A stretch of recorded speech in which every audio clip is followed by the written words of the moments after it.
One welcome back to 9 classes and this is Nai Shri. आशा करती हूँ कि आप सभी लोग अच्छे होंगे और अपनी पढ़ाई बेहतरीन तरीके से कर रहे होंगे।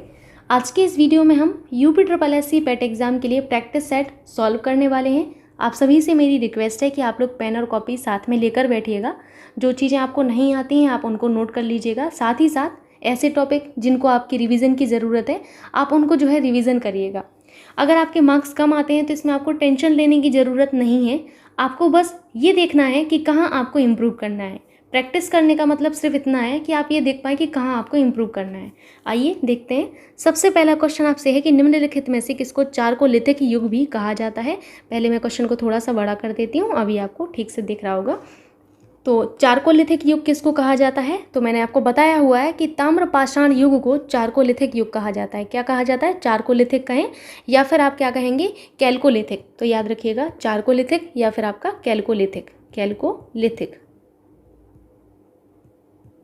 याद रखिएगा आप लोग। चारकोलिथिक युग किसे कहते हैं? ताम्रपाषाण युग को कहते हैं।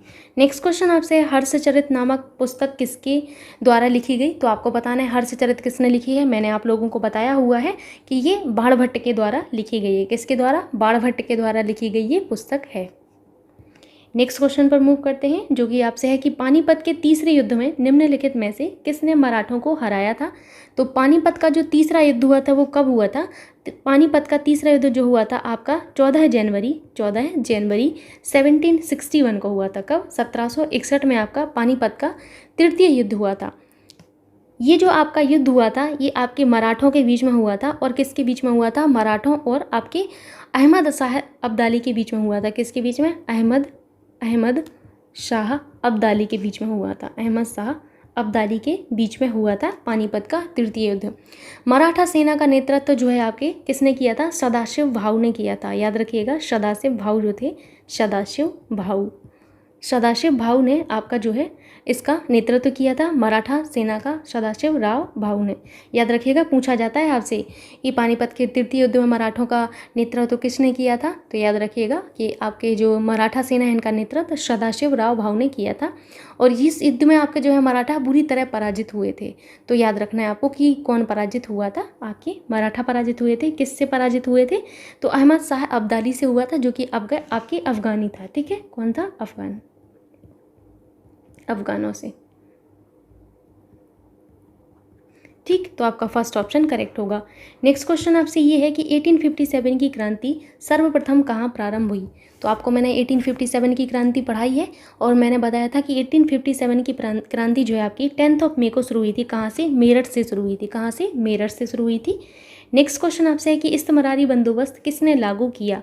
तो जो इस्तमरारी बंदोबस्त है ये आपका 1793 में, कब? 1793 में आपके लॉर्ड कॉर्नवालिस ने आपके भू राजस्व के लिए स्थायी बंदोबस्त जो है आपका ये प्रणाली लागू की थी। और इसे इस्तमरारी, जागीरदारी, मालगुजारी, वीसल देवदारी इन भिन्न नामों से भी जाना जाता है। तो याद रखिएगा कि आपका जो है लॉर्ड कॉर्नवालिस के द्वारा भू राजस्व के लिए, किसके लिए? भू राजस्व के लिए, भू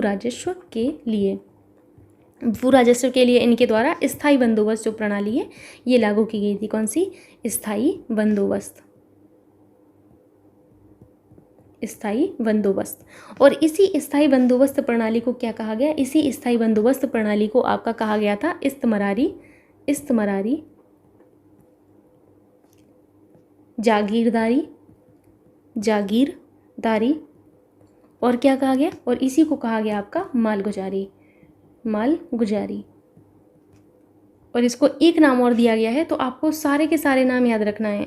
ठीक है, वीसवेदारी।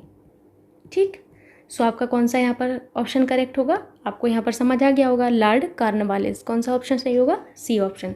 नेक्स्ट क्वेश्चन आपसे है कि निम्न महापुरुषों में से कौन भारतीय जागृति का जनक कहलाता है?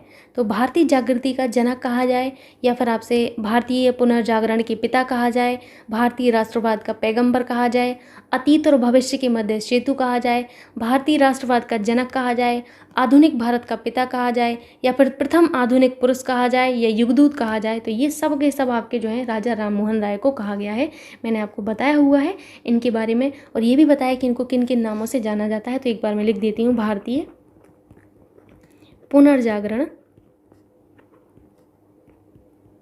भारतीय पुनर्जागरण का पिता, भारतीय पुनर्जागरण का पिता।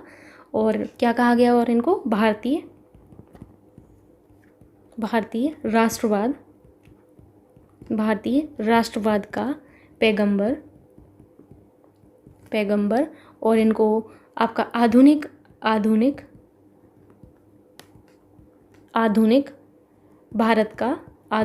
भारत का पिता कहा गया इनको।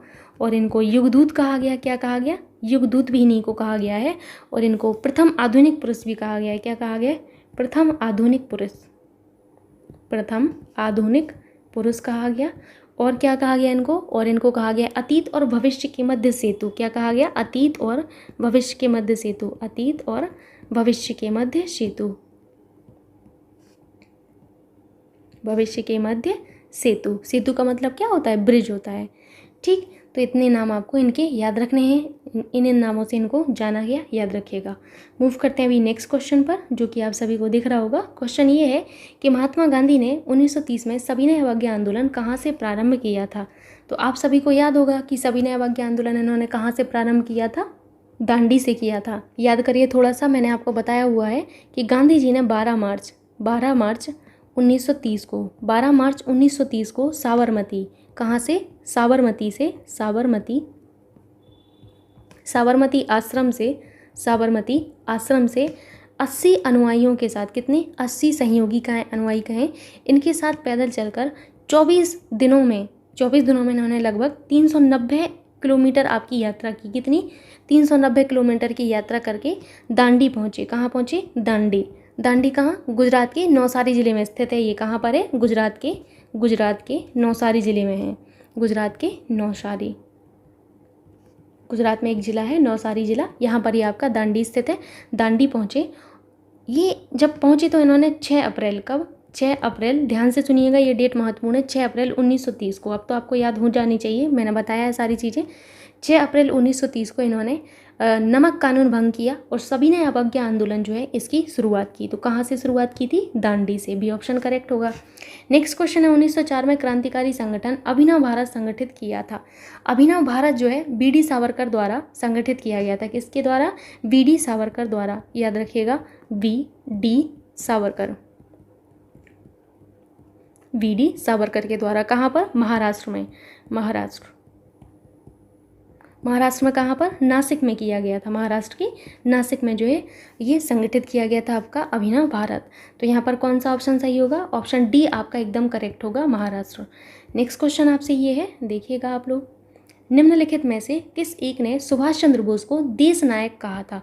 तो सुभाष चंद्र बोस जी को देश नायक किसने कहा था, बताइए आप लोग। तो मैंने आपको बताया था कि सुभाष चंद्र बोस को वर्ष 1938 में, कब? 1938 में भारतीय राष्ट्रीय कांग्रेस का अध्यक्ष बनाया गया था। उसके बाद गुरुदेव रविन्द्रनाथ टैगोर द्वारा शांति निकेतन में इनको देश नायक की उपाधि दी गई थी। किसके द्वारा? टैगोर के द्वारा, रविंद्रनाथ टैगोर के द्वारा, RNT रविंद्रनाथ टैगोर के द्वारा इनको शांति निकेतन में, कहाँ पर? शांति निकेतन में इनको जो है देश नायक की उपाधि दी गई थी। किसकी? देश नायक इनको कहा गया, देश नायक कहा गया है, याद रखिएगा। सो याद रखना है आपको, कौन सा आपका सही होगा? रविंद्रनाथ टैगोर। अगर आपसे ये पूछा जाए कि महात्मा गांधी ने इनको क्या कहा, तो महात्मा गांधी ने आपके सुभाष चंद्र बोस को क्या कहा था? देशभक्तों का देशभक्त कहा था। क्या कहा था? देशभक्तों का देशभक्त। टर्म्स पर ध्यान देना है। इन्होंने देशभक्तों का देशभक्त कहा और इन्होंने देश नायक कहा, तो कंफ्यूज नहीं होना है आपको, ठीक है। नेक्स्ट क्वेश्चन पर मूव करते हैं। नेक्स्ट क्वेश्चन आपसे ये है, 1 मिनट आप लोग दीजिएगा।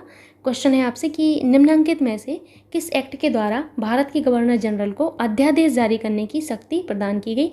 तो भारत का संवैधानिक जो आपका विकास पढ़ाया है मैंने, उसमें मैंने बहुत अच्छे से बताया है कि आपका इंडियन काउंसिल्स एक्ट जो है आपका 1861 का, कौन सा? 1861 का जो एक्ट है आपका, इसके द्वारा गवर्नर जनरल को, किसको? गवर्नर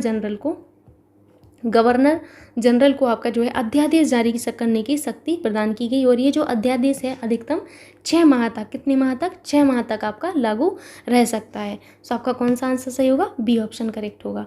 नेक्स्ट क्वेश्चन आपसे क्या है?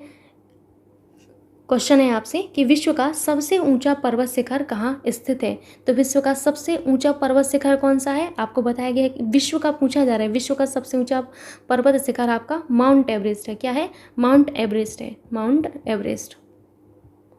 ठीक, माउंट एवरेस्ट। ये कहाँ पर स्थित है, तो मैंने कई बार आपको बताया है कि हमारे भारत में नहीं है, ये नेपाल में है। कहाँ पर है, नेपाल में है। तो आपका सी ऑप्शन करेक्ट होगा। ठीक, मूव करते हैं अभी नेक्स्ट क्वेश्चन पर। एंड 1 मिनट आप लोग दीजिएगा मुझे। क्वेश्चन है आपसे, थोड़ा सा मैं इसको बड़ा कर देती हूँ अभी। क्वेश्चन ये है कि किस ग्रह के चारों ओर वलय हैं। बताइए किस ग्रह के चारों ओर वलय हैं। तो शनि ग्रह के चारों ओर आपके वलय हैं। किसके चारों ओर है, शनि ग्रह के चारों ओर वलय हैं। शनि के अतिरिक्त आपके बृहस्पति एवं वरुण के चारों ओर भी आपके वलय के संकेत प्राप्त हुए हैं। किसके अतिरिक्त, शनि के अतिरिक्त किसमें, बृहस्पति और वरुण में। बृहस्पति जुपिटर, बृहस्पति और किसमें, आपके वरुण में। ठीक, तो याद रखिएगा जुपिटर और नेपच्यून जो हैं आपके, इनके चारों ओर भी वलय के आपके संकेत मिलते हैं। नेक्स्ट क्वेश्चन है आपसे कि तमिलनाडु में जाड़ों में वर्षा क्यों होती है। तो तमिलनाडु में जाड़ों में वर्षा होने के कारण है लौटता हुआ जो मानसून है उसकी वजह से। तो लौटता हुआ मानसून की जो पवनें होती हैं वो आपकी उत्तर पूर्वी दिशा में चलती हैं। किस दिशा में चलती हैं, उत्तर पूर्वी दिशा में चलती हैं। और बंगाल की खाड़ी में जो नमी होती है उस नमी को भी ग्रहण कर लेती हैं, जिस वजह से आपका जो है तमिलनाडु के तट पर आपके जाड़ों के टाइम पर वर्षा होती है। ये क्वेश्चन बहुत कॉमन है, तो आप याद रखिएगा, उत्तर पूर्व मानसून की वजह से तमिलनाडु में जाड़ों में वर्षा होती है। नेक्स्ट क्वेश्चन है आपसे, नर्मदा डैश की ओर बहने वाली नदी है। तो आप सभी को पता होगा कि नर्मदा जो है पश्चिम की ओर बहने वाली नदी है। किसकी ओर, पश्चिम की ओर, आपकी इस तरह बहती है, पश्चिम की ओर बहती है। और ये जो है अरब सागर में अपना पानी गिराती है। अगर आपको ये पता होगा कि अरब सागर में गिराती है तो आप आसानी से बता सकते हैं कि हमारी पश्चिम की ओर बहती है। नेक्स्ट क्वेश्चन आपसे जो है वो मैंने जब आपको वन और रिपोर्ट और ये सर्वेक्षण वगैरह पढ़ाए हैं तो वहाँ पर आपको बहुत अच्छे से आपका जो है भारत वन स्थिति रिपोर्ट 2021 बताया हुआ है। प्लीज़ आप उस वीडियो को देख लीजिएगा, बहुत इंपॉर्टेंट वीडियो है। एग्ज़ाम से पहले वो वीडियो ज़रूर देख लेना। उसमें मैंने तेंदुआ रिपोर्ट, बाघ रिपोर्ट, हर एक वहाँ पर रिपोर्ट आपकी बताई हुई है, आप देख लीजिएगा। भारत वन रिपोर्ट 2021 के अनुसार देश में कुल वनावरण क्षेत्र है, तो आपको ये बताना है कितना वनावरण क्षेत्र है, 21.71। कितना है, 21.71 है। नेक्स्ट क्वेश्चन है आपसे, भारतीय आर्थिक समीक्षा डैश प्रकाशित करता है। तो यहाँ पर आपका भारतीय आर्थिक समीक्षा यानी कि इकोनॉमिक सर्वे जो है आपका कौन प्रकाशित करता है, ये वित्त मंत्रालय करता है। कौन, वित्त मंत्रालय के द्वारा हमारा इकोनॉमिक सर्वे आपका प्रकाशित किया जाता है। ठीक है, नेक्स्ट क्वेश्चन है आपसे, 1 मिनट आप लोग दीजिएगा। अभी आपको क्वेश्चन पूरा दिख रहा होगा। क्वेश्चन है, वित्तीय वर्ष 2020-2021 के अनुसार भारत का सबसे बड़ा मक्का उत्पादक राज्य कौन सा था। तो यहाँ पर आपको बताना है कौन सा सबसे बड़ा मक्का उत्पादक राज्य है। तो आपका मक्का उत्पादक राज्य जो है आपका कर्नाटक है। कौन है, कर्नाटक है। सेकंड नंबर पर आपका कौन है, तो सेकंड नंबर पर आपका मध्य प्रदेश है। और आपका थर्ड नंबर पर कौन है, थर्ड नंबर पर आप याद रखिएगा आपका कौन है, महाराष्ट्र है। कौन, महाराष्ट्र। ठीक, याद रखिएगा आप लोग। और फर्स्ट नंबर पर आपका कौन है, कर्नाटक है, कर्नाटक। नेक्स्ट क्वेश्चन है आपसे, जीएसटी क्या है। तो ये बहुत अच्छे से मैंने आपको जब इकोनॉमिक्स पढ़ाया है तो वहाँ पर बताया है कि जीएसटी क्या है। जीएसटी का पूरा नाम आपको पता होना चाहिए, गुड्स एंड सर्विसेज टैक्स या वस्तु एवं सेवा कर, जो कि आपका एक अप्रत्यक्ष कर था। क्या था, अप्रत्यक्ष कर था। ठीक, नेक्स्ट क्वेश्चन आपसे है, नीति आयोग के अध्यक्ष निम्नलिखित में से कौन है। तो नीति आयोग के अध्यक्ष वर्तमान में कौन है, ये करंट में आप लोग पढ़ते होंगे। मैंने आपको हर बार जो बताया है नीति आयोग के बारे में बताया हुआ है कि इनके अध्यक्ष जो हैं आपके, जो वर्तमान में प्रधानमंत्री जी होते हैं वही इनके अध्यक्ष होते हैं। तो आपके नरेंद्र मोदी जी जो हैं इनके अध्यक्ष होंगे नीति आयोग के, national institution for transforming India. और अगर वर्तमान में नीति आयोग के हम उपाध्यक्ष देखें तो कौन है, सुमन बेरी जी हैं। याद रखिएगा, इतनी चीज़ें आप लोगों को याद रखना है। नेक्स्ट क्वेश्चन है आपसे, भारतीय रिजर्व बैंक का राष्ट्रीयकरण किस बार हुआ है। तो ये आप बहुत बार पढ़ चुके हैं कि आपके आरबीआई की स्थापना कब हुई थी। भारतीय रिजर्व बैंक की स्थापना आपके 1 अप्रैल 1935 को हुई थी। कब, 1 अप्रैल 1935 को हुई थी। और आपको ये भी बताया गया है कि इनका जो राष्ट्रीयकरण हुआ था वो 1 जनवरी 1949 को हुआ था। कब, 1949 को हुआ था। सो आपका कौन सा ऑप्शन सही होगा, बी ऑप्शन करेक्ट होगा। नेक्स्ट क्वेश्चन आपसे है कि भारत में राष्ट्रीय पंचायती दिवस कब मनाया जाता है। तो जो मैंने आपका अभी कल ही परसों में आपको एक जो मैराथन वीडियो दिया है वहाँ पर बताया है कि राष्ट्रीय पंचायती दिवस आपका कब सेलिब्रेट किया जाता है। प्रतिवर्ष 24 अप्रैल को हम पंचायती दिवस मनाते हैं। ठीक है, 73वां संविधान संशोधन जो था आपका, 73वां संविधान संशोधन कब हुआ था? 1992 में हुआ था। तो ये जो आपका संविधान संशोधन है ये 24 अप्रैल, ध्यान से सुनिएगा, 24 अप्रैल 1993 को जो है आपका लागू हुआ था। कब हुआ था? 1993 को आपका लागू हुआ था। इसीलिए हम प्रतिवर्ष 24 अप्रैल को पंचायती राज दिवस मनाते हैं। ठीक, नेक्स्ट क्वेश्चन है आपसे, एक सेकंड तो पूरा दिख जाएगा अभी आपको क्वेश्चन, अभी दिख रहा होगा। क्वेश्चन है लोकसभा के अध्यक्ष को कैसे हटाया जा सकता है? बताइए लोकसभा के अध्यक्ष को कैसे हटाया जा सकता है? तो लोकसभा के अध्यक्ष को आपका जो संविधान का अनुच्छेद है, अनुच्छेद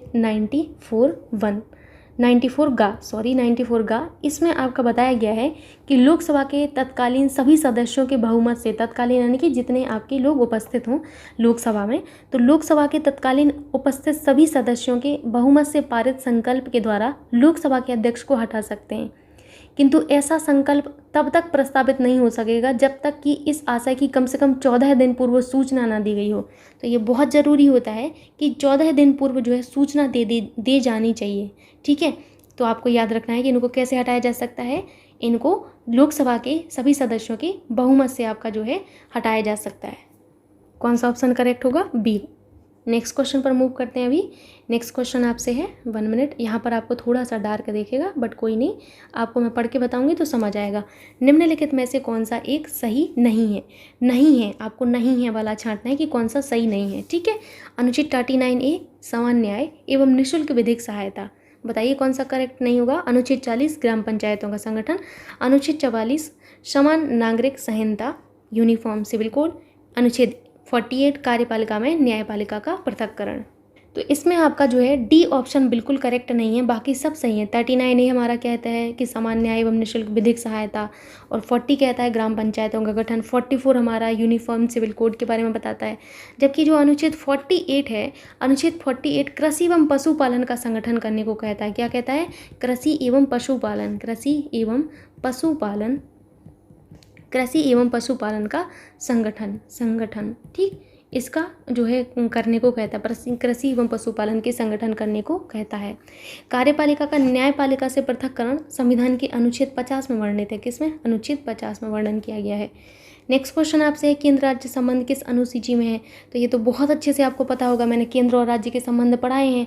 तो किस अनुसूची में आपके वर्णित है केंद्र राज्य के संबंध? बताइए। 7वीं जो अनुसूची है, 7वीं अनुसूची में वर्णन किया गया है इनकी शक्तियों का, कि केंद्र के कौन सी शक्ति होंगी, राज्य की शक्ति कौन सी होंगी। तो ये जो 3 सूची आपकी थी, कौन सी? संघ सूची, राज्य सूची, थोड़ा याद आ रहा है आपको? संघ सूची, राज्य सूची, और कौन सी? समवर्ती सूची। संघ सूची, राज्य सूची और समवर्ती सूची के बारे में आपको बताया गया है, 7वीं अनुसूची में वर्णित है। लोकसभा का कोरम कुल सदस्य संख्या का कितना होता है? तो लोकसभा का कोरम जो है आपका अनुच्छेद 103 के अनुसार आपका जो है लोकसभा या राज्यसभा का कोरम कुल सदस्य संख्या का, जो कुल सदस्य संख्या है इसका 1/10 भाग होता है। कितना होता है? कुल 1/10 भाग होता है। ठीक, नेक्स्ट क्वेश्चन आपसे है कि यदि एक बर्तन में तैरती हुई बर्फ पिघलती है तो उस बर्तन में पानी का डैश क्या होता है? स्तर बढ़ता है या फिर घटता है, या पहले बढ़ता है फिर घटता है, कोई परिवर्तन नहीं होता है। तो यदि किसी बर्तन में तैरती हुई बर्फ पिघलती है तो उस बर्तन में पानी का स्तर ज्यों का त्यों रहता है, अपरिवर्तित रहता है। तो ये तो बचपन से पढ़ रहे हैं कि कोई परिवर्तन नहीं होता है, बी ऑप्शन करेक्ट होगा। नेक्स्ट क्वेश्चन है आपसे, सोल्डर किन 2 धातुओं का मिश्र धातु है? सोल्डर आपसे पूछा गया है। तो सोल्डर एक मिश्र धातु है, किसका है? टिन और सीसा का, लेड का। किसका? टिन और सीसा का। तो टिन और सीसा किस में मैच हो रहा है? आपके डी में। सीसा यानी कि आपका लेड। ठीक, नेक्स्ट क्वेश्चन आपसे है, डैश ऊष्मा का अच्छा चालक है। तो बताइए कौन ऊष्मा का अच्छा चालक है? तो चांदी और तांबा जो है ऊष्मा के अच्छे चालक माने जाते हैं। कौन? चांदी और तांबा ऊष्मा के अच्छे चालक माने जाते हैं। जबकि पारा और सीसा जो है आपकी क्या है? कुचालक होते हैं। पारा और सीसा क्या है? ये कुचालक हैं। चांदी क्या है? ये आपका सुचालक होती है। सुचालक का है या चालक का है। तो आपका कौन सा आंसर सही होगा? आप समझ ही गए होंगे, सी ऑप्शन करेक्ट होगा। नेक्स्ट क्वेश्चन आपसे है, निम्नलिखित में से किसको कोशिका का शक्ति ग्रह कहते हैं, यानी कि पावर हाउस कहते हैं? तो आपको पता होगा माइटोकॉन्ड्रिया को कहते हैं। यहाँ पर ऑप्शन कहीं पर नहीं है। तो सूत्रकणिका जो है इसी को माइटोकॉन्ड्रिया कहते हैं। क्या कहते हैं? माइटोकॉन्ड्रिया कहते हैं। तो आपको कंफ्यूज नहीं होना है, ठीक है? Mitochondria, okay, mitochondria.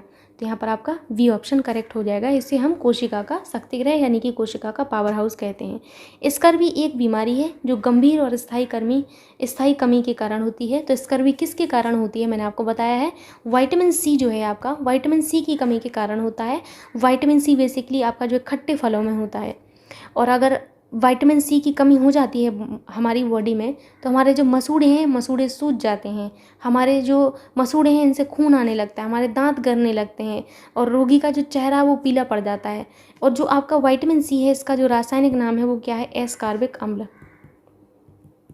एस्कॉर्बिक अम्ल जो है इनका रासायनिक नाम है, याद रखिएगा। नेक्स्ट क्वेश्चन आपसे मैथमेटिक्स का है, सिंपल सा क्वेश्चन है और आप आसानी से कर सकते हैं। ये आपको दिया गया है, आपसे पूछा गया x का मान क्या होगा। तो ऐसे क्वेश्चन में आपको करना क्या है, आपको मेरी तरफ से एक एक ऑप्शन चेक करना होगा। बिल्कुल आसानी से आप कर सकते हैं। तो मैंने हमेशा कहा था कि आप बी से शुरुआत करिए फिर आप सी पे जाइएगा। तो हम पहले बी को चेक करते हैं, यानी कि x की वैल्यू हमारी अगर 1 है, हम मान के चल रहे हैं, तो हम अपना ये देख लेते हैं। अगर हमारा ये प्रूव हो जाता है कि इस वैल्यू में अगर हम 1 रखेंगे तो अगर ये आ जाता है तब तो ये सत्य है, नहीं तो फिर गलत है। तो हम रखते हैं 7 × 1 + 12 प्लस आपका 7 × 1 - 12। तो ये क्या हो जाएगा, 7 × 7, यहाँ पर 12 हो जाएगा, प्लस 7 - 12, तो ये कितना हो जाएगा, √19। और ये कितना हो जाएगा, यहाँ पर माइनस का 5 हो जाएगा। तो ये तो कहीं से भी मैच नहीं हुआ आपका। तो अब आप ऑप्शन सी को चेक करिए। ऑप्शन सी को हम देखते हैं एक बार, ठीक है। 7 × 3 + 12 प्लस 7 × 3 - 12। देखिए इसको थोड़ा सा, 7 × 21 और यहाँ पर क्या हो जाएगा 12। यहाँ पर क्या होगा, 7 × 21 - 12 हो जाएगा। यहाँ पर क्या हो जाएगा, 2 और 1 3 हो जाएगा और यहाँ पर क्या होगा 33 हो जाएगा। प्लस यहाँ पर कितना हो जाएगा आपका, ओबियस सी बात है 9 होगा। तो ये क्या हो जाएगा आपका √33 प्लस आपका ये 3 हो जाएगा। तो आपका मैच हो गया। देखिए LHS बराबर RHS जो बचपन में करते थे, हो गया ना। तो x की वैल्यू आपकी कितनी आई, आप सिंपली कह देंगे, थर्ड ऑप्शन करेक्ट होगा। नेक्स्ट क्वेश्चन है, दो संख्याएं एक तीसरी संख्या से क्रमशः 37% और 30% कम है, दूसरी संख्या पहली संख्या से कितने प्रतिशत अधिक है। तो ये तो बहुत सिंपल सा क्वेश्चन है। आपसे ये कहा गया दो संख्याएं तीसरी संख्या से इतना कम है। आपको करना क्या है, जिस संख्या से बोला गया है आप उसी संख्या को मान लीजिए। 100 मान लीजिए, आप 1000 भी मान सकते हैं, आप इसको कुछ भी मान सकते हैं, लेकिन हम 100 इसलिए मानते हैं, 100 से कैलकुलेशन सिंपल पड़ जाती है।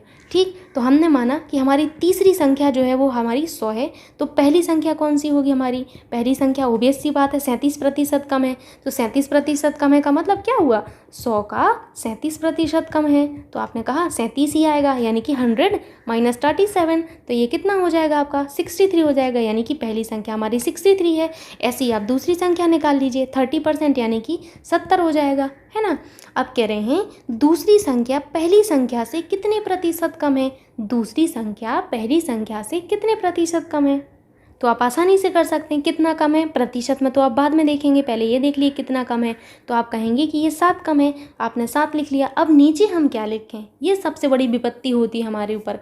तो यहाँ पर हम क्या लिखेंगे, देखिए पहली संख्या से पहली संख्या का, पहली संख्या से पहली संख्या को, तो आपको पहली संख्या नीचे लिख लेना है। तो आपका 63 नीचे आएगा। हमें प्रतिशत निकालना है तो हम 100 से मल्टीप्लाई कर लेंगे, यानी कि यहाँ पर कितना हो जाएगा हमारा 7 9 63। तो 100/9 हो जाएगा। शायद कोई ऑप्शन मैच हो रहा होगा, हाँ बी ऑप्शन आपका मैच हो रहा है। देखिए आप लोग, बी ऑप्शन आपका मैच होता है। नेक्स्ट क्वेश्चन पर चलते हैं। अभी सिंपल से क्वेश्चन होते हैं, ज़्यादा आपको कुछ करना नहीं होता है, बस थोड़ा सा केयरफुल रहना होता है आपको खाली। ठीक, इसको भी देख लेते हैं हम एक बार। ये तो आपके बाएं हाथ का खेल है, इसको आप सॉल्व नहीं कर पाएंगे। मैं पेन का कलर थोड़ा सा डार्क कर लेती हूँ, अभी आपको शायद दिखेगा। 112 बटे क्या होगा 196 किसका स्क्वायर है, तो आप कहेंगे 14 का होता है। मल्टीप्लाई 576 ओबियस सी बात है 24 का है, और ये हमारा 12 का है, 12 एज इट इज़ है सॉरी। और यहाँ पर देखिए 256 किसका होता है, तो ये 16 का होता है। अपॉन में आपका 8 है ही, इसको आप सॉल्व कर लीजिए, आपका आसानी से आंसर आ जाएगा। देखिए 14 8 112, 12 दूनी 24, 8 दूनी 16, कितना आ गया 32 आपका आंसर आ गया। सी ऑप्शन आपका मैच होता है। नेक्स्ट क्वेश्चन आपसे है, 1 मिनट आप लोग दीजिएगा, अभी आपको पूरा दिखेगा। क्वेश्चन है 12 संख्याओं का माध्य 25 है, यदि एक संख्या निकाल दी जाती है तो उसका माध्य 22 हो जाता है। निकाली गई संख्या ज्ञात करिए। ये भी आपका सिंपल क्वेश्चन है। जैसे आप औसत करते थे वैसे ही आपको करना है। 12 संख्याओं का आपको जो है माध्य दिया गया है। कितना? 12 संख्याओं का माध्य है आपका 25। तो मैंने कहा कि 12 संख्याओं का कुल योग कितना है, तो आपने कहा कि कुल योग कहें या कुल मान कहें, कितना होगा कुल मान? मैंने आपको बताया था 25 मल्टीप्लाई बाई जितनी यहाँ पर संख्याएं हैं वो कर दीजिएगा। तो यहाँ पर 300 हो जाएगा आपका, है ना। अब कह रहे हैं यदि एक संख्या निकाल दी जाती है, यानी कि इसमें से एक निकाल दिया जाता है तो कितना बचेगा? 11 संख्याएं। तो 11 संख्याओं का कुल योग कितना होगा? कुल योग कितना होगा? तो आप कहेंगे 11 संख्याओं के कुल योग का मतलब है 11 जी। ये संख्या जो है हम मल्टीप्लाई करते हैं और माध्य से, तो माध्य कह रहे हैं 22 हो जाता है। कितना हो जाता है? माध्य 22 हो जाता है। तो आप 22 से मल्टीप्लाई कर लीजिए यहाँ, है ना। मल्टीप्लाई करिए इन दोनों को। 11 दूनी 22 हासिल का 2, 11 दूनी 22 और 2 कितना होगा? 23, 24 यानी कि 242। अब आपसे पूछा गया है कि निकाली गई संख्याएं कितनी हैं, तो ये देखिए बहुत सिंपल सा आप क्वेश्चन बन जाता है। मैं आपको समझा देती हूँ। आपसे कहा गया 12 संख्याओं का कुल योग 300 है, 11 संख्याओं का कुल योग 242 है। तो आपका जो एक संख्या निकली होगी उसका कितना होगा? तो आप कहेंगे कि 300 में से अगर हम 242 घटा दें तो हमारी वो संख्या आ जाएगी। तो ये आप आसानी से कर सकते हैं। अब तो कितना होगा? घटाइए। 10 में से 2 गया 8 बचा, 9 में से 4 गया कितना बचा? 5 बचा, यानी कि 58 आपका आंसर आ गया। सो कौन सा ऑप्शन मैच हो रहा? D option. नेक्स्ट क्वेश्चन आपसे है 4 भाइयों की औसत आयु 14 वर्ष है। उनके पिता को भी शामिल हो जाने पर औसत आयु 4 वर्ष बढ़ जाती है। पिता की आयु वर्षों में बताइए। तो ये भी देखिए आपका सिंपल सा बिल्कुल क्वेश्चन है। जैसा आप वो कॉन्सेप्ट अभी तक करते आ रहे हैं तो वैसे ही आपको करना है। 4 भाइयों की औसत आयु आपको 14 दी है, तो 4 भाइयों की आयु का योग कितना होगा? 4 भाइयों की बात कर रहे हैं तो कितना होगा? 14। और आप किससे मल्टीप्लाई करेंगे? इससे मल्टीप्लाई कर देंगे। यहाँ पर जितना होगा उसी से कर देंगे, ठीक। तो कितना हो जाएगा यहाँ पर? 14 चौको 56 हो जाएगा, 56 ईयर। अब कह रहे हैं उनके पिता भी शामिल हो जाते हैं। तो 4 लोग तो थे ही, 4 में एक शामिल हो गए पिता, तो 5 लोग बन गए। तो 5 लोगों का योग कितना होगा? आप कहेंगे कि मैम 5 से मल्टीप्लाई करना पड़ेगा। और औसत देखते हैं हम, औसत आयु 4 वर्ष बढ़ जाती है। पहले तो औसत 14 था, अब 4 और बढ़ गया। तो 14 में जब 4 जोड़ेंगे तो कितना आएगा? 14 में 4 जोड़ने पर 18 आएगा। 18 पंचे कितना होगा? 90 हो जाएगा। तो आप आसानी से यहाँ पर कर नहीं सकते कि 4 लोगों की आयु का योग 56 है, 5 लोगों की आयु का योग आपका 90 है, जिसमें से 5 आपके पिताजी हैं।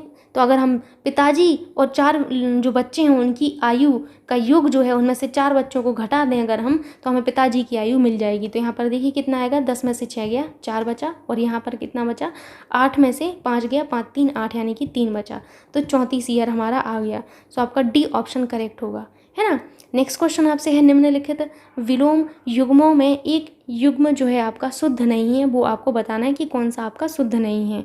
आयात का निर्यात होता है, बिल्कुल सही है। पाप का पुण्य होता है। बद्ध का जो है मुक्त होता है। नूतन का क्या होता है आपका? नूतन का सनातन नहीं होता, नूतन का पुरातन होता है। क्या होता है? पुरातन होता है, ठीक। सो आपका डी ऑप्शन करेक्ट होगा यहाँ पर, ठीक। नेक्स्ट क्वेश्चन है जिसका कोई शत्रु पैदा ना हुआ हो, बहुत अच्छे से पता होगा आपको। अजात शत्रु, अजात शत्रु होता है जिसका कोई शत्रु पैदा ना हुआ हो, ठीक।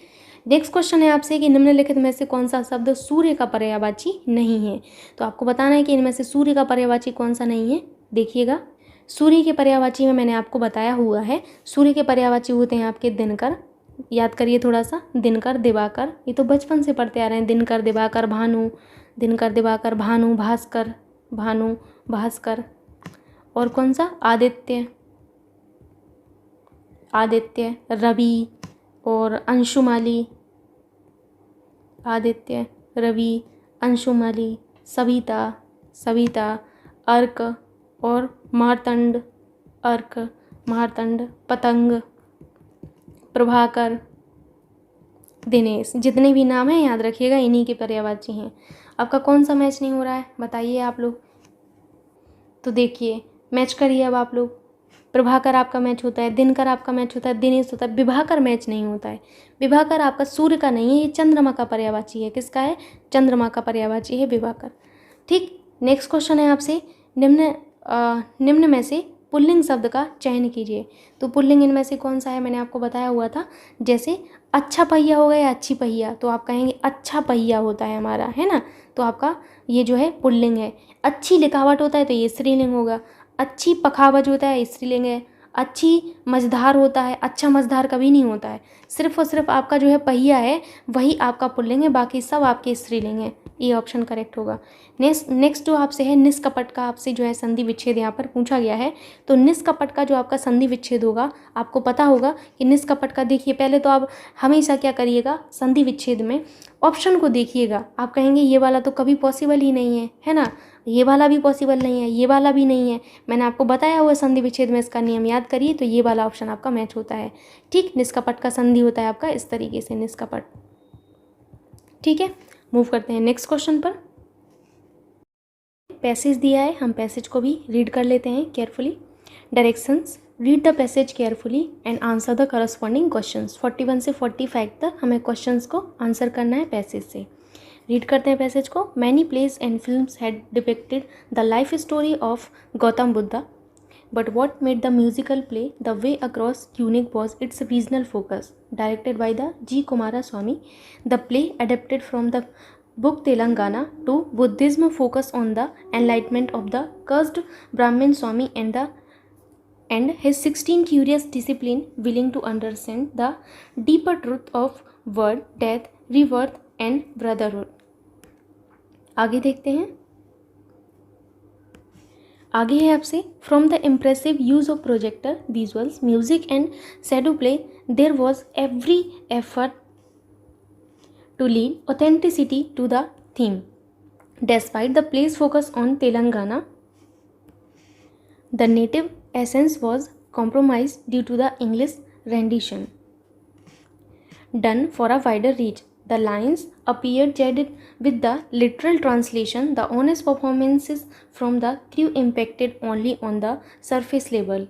Kiran Kumar Vabri acted the Krishna Chaitanya Joshi as Pingya, said to have propagated Buddhism from Telangana to several regions across the South India. Grab your attention. आगे देखते हैं। आगे आपसे शायद क्वेश्चंस ही हैं अब, क्वेश्चंस यहाँ होंगे अब। क्वेश्चंस हैं आपसे, What was sacrificed to keep the play in English? आपको बताना है कि what was sacrificed to keep the play in English. तो जब आप देखेंगे, तो आपने जब पैसेज पढ़ा है तो आपने देखा a bit of native essence. ठीक, क्वेश्चन नेक्स्ट आपसे ये है कि what was unique about the play the way across. Unique क्या था इसमें, तो यूनिक जो था आपका रीजनल फोकस था। नेक्स्ट क्वेश्चन है आपसे, Kiran Kumar played the role of the dash, किसका रोल प्ले किया है इन्होंने, तो आपको याद होगा अभी अभी आपने पढ़ा है कर्स्ड ब्राह्मण वावरी। ठीक, नेक्स्ट क्वेश्चन आपसे, give the synonym the following word, आपको सिनोनिम बताना है। सिनोनिम यानी कि आपको समानार्थी बताना है। सेलिब्रेट, सेलिब्रेट का क्या होगा, ऑनर होगा, सिंपल है ये तो। गिव द एंटोनिम यानी कि आपको विपरीतार्थक बताना है इसमें, जैसे एब्सोल्यूट लिखा है आपका, तो आपको इसका विपरीतार्थक बताना है। एब्सोल्यूट का आपका जो मतलब होता है वो होता है आप शुद्ध से समझिए, किससे, शुद्ध से समझिए। शुद्ध कह सकते हैं आप असीम कह सकते हैं, स्वतंत्र कह सकते हैं। अब आपको इसका उल्टा बताना है, तो इसका जो उल्टा होगा वो रेस्ट्रिक्टेड होगा, सिंपल सी बात है। रेस्ट्रिक्टेड होगा आपका, कन्फाइंड होगा, और क्या होगा आपका, सर्कमस्क्राइब्ड होगा। तो मैं यहाँ पर लिख देती हूँ क्या क्या इसका हो सकता है, जैसे रेस्ट्रिक्टेड, RASTRICTED, रेस्ट्रिक्टेड होगा। सबसे अच्छा वर्ड है कन्फाइंड, ये तो बहुत कॉमन है आपका कन्फाइंड।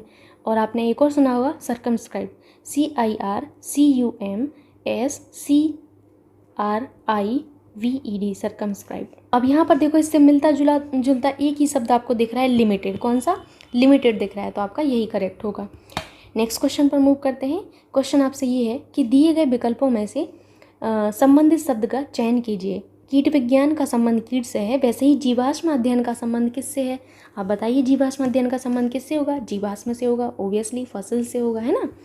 नेक्स्ट क्वेश्चन आपसे है कि किसी विशिष्ट कूट भाषा में इसको आप इस तरीके से लिख सकते हैं, तो आपको बताना है कि जो आपका ये जो शब्द लिखा हुआ है इसको किस तरीके से आपका लिखा जाएगा। तो मैंने आपको बताया हुआ था, आप जो है पिछले प्रैक्टिस सेट में भी आपने देखा कि इस तरीके के क्वेश्चन को हम कैसे सॉल्व करते हैं। मैंने बताया था कि इनको हमेशा आप दूर दूर करके लिख लिया करिए पहले तो, ठीक है। जैसे आपका लिखा हुआ है INERTIA, इनर्शिया लिखा हुआ है, इसको आपने क्या लिखा है, GVKGVZ, इस तरीके से लिखा है। अब आप देखिए, जैसे आई से आप किस में जाएंगे, आई से जब जाएंगे आप आर में जाएंगे, तो आप देखिए आई से आर में देखेंगे, ठीक। फिर उसके बाद आपको एक एक शब्द देखना है। एन से फिर आप किस में जाएंगे, जी में जाएंगे, तो एन से आप जी में देखिएगा, ठीक है। फिर उसके बाद ई से आप किस में जाएंगे, ई से आप जाएंगे वी में जाएंगे, ठीक है। उसके बाद आप आर से किस में जाएंगे, आर से आप किस में जाएंगे, के में जाएंगे, ठीक। आर से के में जाएंगे। फिर हम टी से किस में जाएंगे, हम टी से जाएंगे जी में जाएंगे, ठीक। उसके बाद हमारा हम जो आई है, आई से हम किस में जाएंगे, बी में जाएंगे, और लास्ट में आपका कौन सा है, ए है, सो ई से हम जेड में जाएंगे। हम देख लेते हैं अब इसको एक एक से। अब देखिए, इसमें आपको मैंने पीछे से देखा, मुझे बिल्कुल साफ साफ नज़र आ रहा है कि ए का जो है आपका विपरीत यहाँ पर लिखा हुआ है। यहाँ पर ए का विपरीत है आपका जेड। क्या होता है, ए का विपरीत अक्षर क्या होता है आपका, जेड होता है, तो ए का जेड लिखा हुआ है, ठीक।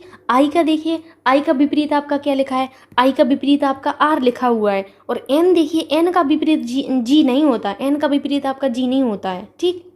जब आप एन से जी में जाएंगे तो आप देखेंगे, देखिए GHIJKLMN, तो आप किस पे जाएंगे, आपको एन पर जाना है, तो एन पर आप गए, जी के बाद HIJKLM और एन, यानी कि -7। देखिए एन आपका आगे होता है, जी आपका जो है पहले आता है, तो ये -7 है। फिर देखिए ई का विपरीतार्थक यहाँ पर लिखा हुआ है, ई का विपरीतार्थक आपका वी होता है, तो ये तो आपने पढ़ा होगा कि कौन सा आपका किसका विपरीतार्थक होता है, ठीक। आर का देखिए, आर को जो है लिखा जो गया है आर को के साथ, तो देखिए के बाद क्या आता है आपका LMNOP, पी के बाद क्यू और उसके बाद आर, तो ये -7 है आपका, यानी कि एक शब्द जो है आपका विपरीतार्थक है, पहला वाला जो आपका लेटर है वो विपरीतार्थक है, फिर -7, फिर विपरीतार्थक, फिर -7, फिर विपरीतार्थक, फिर -7, फिर विपरीतार्थक, इस तरीके से लिखा है।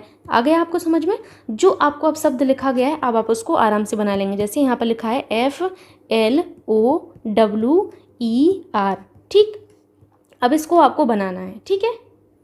तो क्या करना है, पहले में आपको क्या लिखना था, ऑपोजिट लिखना था। इसमें आपको -7 करना, इसमें आपको ऑपोजिट, इसमें आपको -7, इसमें आपको ऑपोजिट, इसमें आपको -7 करना है, और जो आपका आंसर आएगा वही आपका सही होगा। जैसे F का ऑपोजिट क्या होगा आपका, बताइए। F शुरुआत में कौन से नंबर पे पड़ता है, ABCDF, ठीक है, DEF, ठीक। 1 2 3 4 5 छठवें नंबर पे आया, तो आप पीछे से छठवां नंबर देख लीजिए। पीछे से छठवां नंबर किसका आएगा, ZYXWVU, किसका पड़ रहा है, 1 2 3 4 5 6, तो आपका यू का पड़ रहा है, यानी कि एफ का उल्टा क्या होगा, आपका विपरीत लेटर कौन सा होगा, यू होगा। बस इतना बताने के लिए मैंने समझाया कि विपरीत कैसे छांटते हैं, यू हो जाएगा, है ना।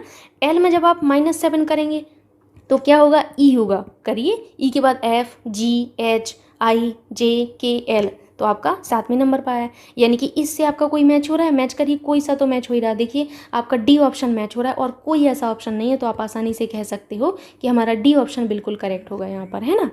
मूव करते हैं अभी नेक्स्ट क्वेश्चन पर। बिल्कुल सिंपल सा क्वेश्चन था, आप आसानी से कर सकते हो। नेक्स्ट क्वेश्चन आपसे ये है कि रानी पीयूष की बहन और कमल की बेटी है। कमल गौरव का बेटा और आर्यन का भाई है। आर्यन रजनीश का पिता है। आर्यन का पीयूष से क्या संबंध है, देखते हैं।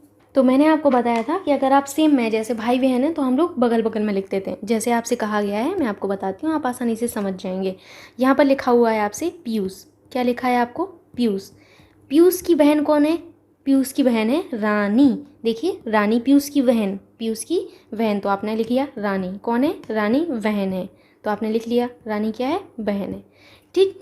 और कमल की बेटी है, किसकी बेटी है, कमल की बेटी है, कौन, रानी। तो मैंने कहा था कि जिसका बेटा या बेटी होता है, यानी कि जो माता पिता होते हैं उनको हम ऊपर लिखेंगे, तो यहाँ पर कमल आ जाएगा। कमल कौन है, कमल की बेटी कौन है, कमल की बेटी जो है आपकी रानी है, कौन है, रानी, तो आपको यहाँ पर बेटी लिख लेना है। 1 मिनट दीजिएगा आप लोग, यहाँ पर आपका बेटी आएगा, ठीक।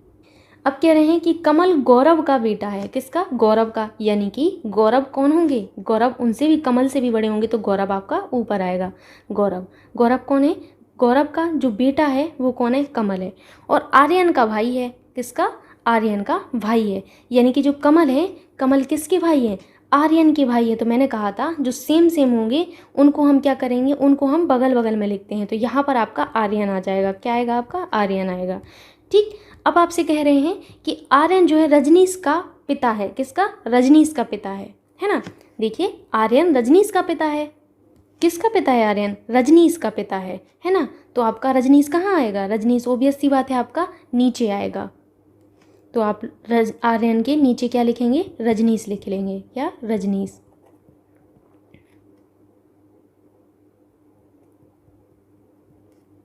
रजनीश कौन है? आर्यन का बेटा है। अब कह रहे हैं आर्यन का पीयूष से क्या संबंध है। आर्यन जो है, आर्यन का पीयूष से संबंध आपसे पूछा गया है। किससे? पीयूष से। तो आपके सामने ये बना हुआ है, आप बिल्कुल आसानी से अब बता सकते हैं कि आपका आर्यन का पीयूष से क्या संबंध होगा। आर्यन का रानी से क्या संबंध होगा? ओबियस सी बात है चाचा ही होगा। तो जब मेरे भाई का अगर कोई चाचा है तो ओबियस सी बात है मेरे भी तो चाचा ही होंगे। वो क्या संबंध है? चाचा का संबंध है। किसका? चाचा का संबंध है। तो आपका कौन सा ऑप्शन सही होगा? ए ऑप्शन करेक्ट होगा। मूव करते हैं नेक्स्ट क्वेश्चन पर। नेक्स्ट क्वेश्चन आप सभी से कैलेंडर से रिलेटेड है कि 18 अक्टूबर 2011 को रविवार था, तो 19 सितंबर 2022 को सप्ताह का कौन सा दिन था। ठीक, तो जो मैंने आपको बताया हुआ है कोडिंग, उसी से आपको करना है। याद करिए, मैंने आपको पिछले वीडियोज़ में मैंने आपको 2 प्रैक्टिस सेट ऑलरेडी सॉल्व करवा दिए हैं। अगर आप चैनल पर नए हैं तो हमारे वो 2 प्रैक्टिस सेट भी देख सकते हैं, काफ़ी हेल्प मिलेगी आपको। और अभी एग्ज़ाम का टाइम चल रहा है तो आपको उससे पहले देख लेना है। ठीक, मैंने आपको कोड यहाँ पर बताया हुआ था कि आपको एक कोड याद रखना है 144,025 144,025 036 146। ये आपको कोड मैंने याद रखवाया था, जिसमें आपके ये सब जो हैं जनवरी, फरवरी, मार्च, अप्रैल, मई, जून, जुलाई, अगस्त, सितंबर, अक्टूबर, नवंबर, दिसंबर, ये था। फिर मैंने आपको बताया था कि अगर आपका जो है रिमाइंडर, इस तरीके से मैंने एक सर्कल बनवाया था। मैंने बताया था कि अगर रिमाइंडर 1 आता है तो संडे को डिनोट करेगा, अगर 2 आता है तो आपका 2 आता है तो मंडे होगा, और अगर 3 आता है तो आपका ट्यूसडे होगा, और अगर आपका जो है 4 आता है, रिमाइंडर क्या आता है 4 आता है तो आपका वेडनेसडे होगा, और अगर 5 आता है तो आपका थर्सडे होगा, और अगर 6 आता है तो आपका फ्राइडे होगा, और अगर शेषफल हमारा 7 आता है या फिर 0 आता है तो हमारा कौन सा दिन होगा? सैटरडे होगा, है ना। ये बताया था। फिर मैंने आपको सेंचुरी के लिए बोला था कि सेंचुरी कैसे कैलकुलेट करते हैं। तो सेंचुरी के लिए मैंने आपको बताया था कि आपको क्या करना है, आपको जो सेंचुरी है, सेंचुरी में आपको क्या करना है, 400 से डिवाइड करना है। अगर आपका रिमाइंडर 100 आता है तो कोड आपका 4 होगा, अगर 200 आता है तो 2 होगा, 300 आता है तो 0 होगा, और अगर आपका 0 आएगा तो कोड 6 होगा। कई लोगों को लग रहा होगा इसके अलावा कुछ और आएगा। इसके अलावा कुछ और कैसे आएगा भाई? जब 400 से डिवाइड कर रहे हैं तो इनमें से ही कुछ आएगा। सिंपल सी बात है ये तो, इसमें दिमाग कहाँ लगाना आपको। फिर मैंने आपको बताया था फॉर्मूला है आपका, सबसे पहले आपको date plus month, date plus month करना है, प्लस आपको ईयर करना है, प्लस आपको लीप ईयर करना है, प्लस आपको सेंचुरी करनी है, डिवाइडेड बाई आपको 7 लिखना है। ठीक, अब जैसे आपने क्वेश्चन लिया, यहाँ पर मैं पेन का कलर चेंज कर लेती हूँ। आपने क्वेश्चन लिया है 18 अक्टूबर 2011। चेक करिए क्या ये आपका लीप ईयर है, तो आप कहेंगे 2011, कहीं से भी लीप ईयर नहीं होता है। ठीक, सही बात है ये तो आपकी। फिर आपने देखना है फॉर्मूले को, फिर डेट लिखनी है, डेट 18 है, मंथ कौन सा है? अक्टूबर है, अक्टूबर का कोड कौन सा है? जनवरी, फरवरी, मार्च, अप्रैल, मई, जून, जुलाई, अगस्त, सितंबर, अक्टूबर। अक्टूबर का कोड आपका 1 है। देखिए अक्टूबर का कोड क्या है? 1 है, आपने 1 लिख लेना है। उसके बाद आपको लिखना है क्या? ईयर लिखने हैं। तो लास्ट के 2 आपके जो हैं वो आपके ईयर होते हैं। ईयर के बाद आपको लीप ईयर लिखने हैं, तो ईयर में आपको 4 से डिवाइड करना है। कितने बार जाएगा? 2 बार जाएगा, 4 दूनी 8, यानी कि 2 लीप ईयर हो गए। सेंचुरी आपकी क्या होंगी? सेंचुरी के लिए जब आप इस 2011 में से जो आपके ईयर हैं उनको हटा देंगे तो 2000 बचेगा। अब इस 2000 को 400 से डिवाइड करिए तो कितना होगा? 0 शेषफल आएगा। 0 शेषफल होने पर 6 कोड लिखना है, 6 लिख लेना है आपको, डिवाइडेड बाई आपको 7 कर देना है। सभी को जोड़ लो आप फटाक से इनको जोड़िए। तो यहाँ पर कितना आ जाएगा आपका? 38 आएगा। जोड़िए आप लोग, तो 38 आएगा। 38 डिवाइडेड बाई 7 होगा। 7 से डिवाइड करिए, 7 चौका 28, 7 पन्ना 35, 7 छंग 42, 7 चौका 28, 7 पन्ना 35। तो आपका 35 के बाद कितना शेषफल बचा? 35 के बाद 36, 37, 38, यानी कि आपका शेषफल कितना बचा? 3। आपको रिमाइंडर से मतलब रखना है। अब यहाँ पर देखिए 3 शेषफल आने की कैटेगरी में मैंने आपको बताया, अगर आपका शेषफल 3 आए तो कौन सा दिन होगा? 3 आने पर शेषफल तो हमारा आने पर कौन सा दिन होता है? हमारा मंगलवार का दिन होता है। कौन सा? मंगलवार का दिन होता है। लेकिन क्वेश्चन कह रहा है हमारा रविवार का दिन है। क्या कह रहा है? क्वेश्चन कह रहा है हमारा रविवार का दिन है। तो मंगलवार के बाद बुधवार, गुरुवार, शुक्रवार, शनिवार और उसके बाद आपका रविवार, यानी कि आपका +5 करके लिखा हुआ है ना। मंगलवार के बाद बुधवार, गुरुवार, शुक्रवार, शनिवार, रविवार, +5 करके यहाँ पर लिखा है। तो आपने देखा कि +5 करके आपका लिखा है। अब हम जाएंगे किस पर, 19 सितंबर 2012 पर। क्या कह रहे हैं, 19 सितंबर हम 2012 पर जाते हैं। 2012 चेक करिए लीप ईयर है क्या। आपने कहा कि बिल्कुल ये तो लीप ईयर ही है हमारा, 2012 आपका लीप ईयर है। 4 से कट करके देखिए आप लोग, है ना, 4 पंचे 20, 4 तिया 12, तो लीप ईयर है। लीप ईयर के केस में ये जो जनवरी और फरवरी का है कोड वो एक एक खिसक जाता है, ये 0 हो जाता है और ये 3 हो जाता है। लेकिन यहाँ तो सितंबर है तो आपको तो कुछ मतलब ही नहीं है। 19 सितंबर का कोड क्या होगा आपका, जनवरी, फरवरी, मार्च, अप्रैल, मई, जून, जुलाई, अगस्त, सितंबर। सितंबर का कोड आपका 6 है, ध्यान से देखिए, तो 6 है आपका कोड। फिर आपको क्या लिखना है, मंथ के बाद आपको ईयर लिखने हैं। 12 ईयर हैं, ईयर में लीप ईयर कितने हैं, 4 तिया 12, तो 3 लीप ईयर मिल गए आपको। और यहाँ पर सेंचुरी कितनी होंगी, लीप ईयर आपका जो है 12 आपके ईयर हैं तो 2000 बचेगा। 2000 को 400 से डिवाइड करिए, शेषफल 0 आया। 0 का कोड 6 है तो 6 लिख लेना है, डिवाइडेड बाई 7 कर देना है। ठीक, कितना आएगा, 46 आएगा। 46 को 7 से डिवाइड करिए, 7 छंग 42, 7 छंग 42 यानी कि 42। तो 42 के बाद कितना बचेगा, 42 के बाद 43, 44, 45, 46, 4 बचेगा, है ना। 4 जब आपका रिमाइंडर आता है तो आपका कौन सा दिन पड़ेगा, 4 रिमाइंडर आने के केस में आपका कौन सा दिन पड़ता है, मैंने आपको सिखाया है, बुधवार का दिन पड़ता है। कौन सा, बुधवार का दिन। लेकिन जो हमें लिखना है वो +5 करके लिखना है, तो बुधवार के दिन में आप 5 करिए। बुधवार के बाद कौन सा आएगा, गुरुवार, शुक्रवार, शनिवार, रविवार, सोमवार। सोमवार का दिन आएगा आपका। अब आंसर मैच कर लेते हैं, मैच भी हो रहा है कि नहीं, सोमवार का दिन आया तो बिल्कुल करेक्ट आंसर है आपका। ये जो आपको मेथड बताया है इससे आपका कोई आंसर कभी गलत होगा ही नहीं, हो ही नहीं सकता है। ठीक, ऐसे मैंने 100-150 क्वेश्चन किए हैं तो मुझे पता है कि कभी गलत नहीं होगा। नेक्स्ट क्वेश्चन आप देख सकते हैं यहाँ पर आपसे है कि 4 शब्द दिए गए हैं जिनमें से 3 किसी न किसी तरह समान है और 1 असमान है, तो उस असमान शब्द का आपको चयन करना है। यहाँ पर असमान शब्द बताइएगा।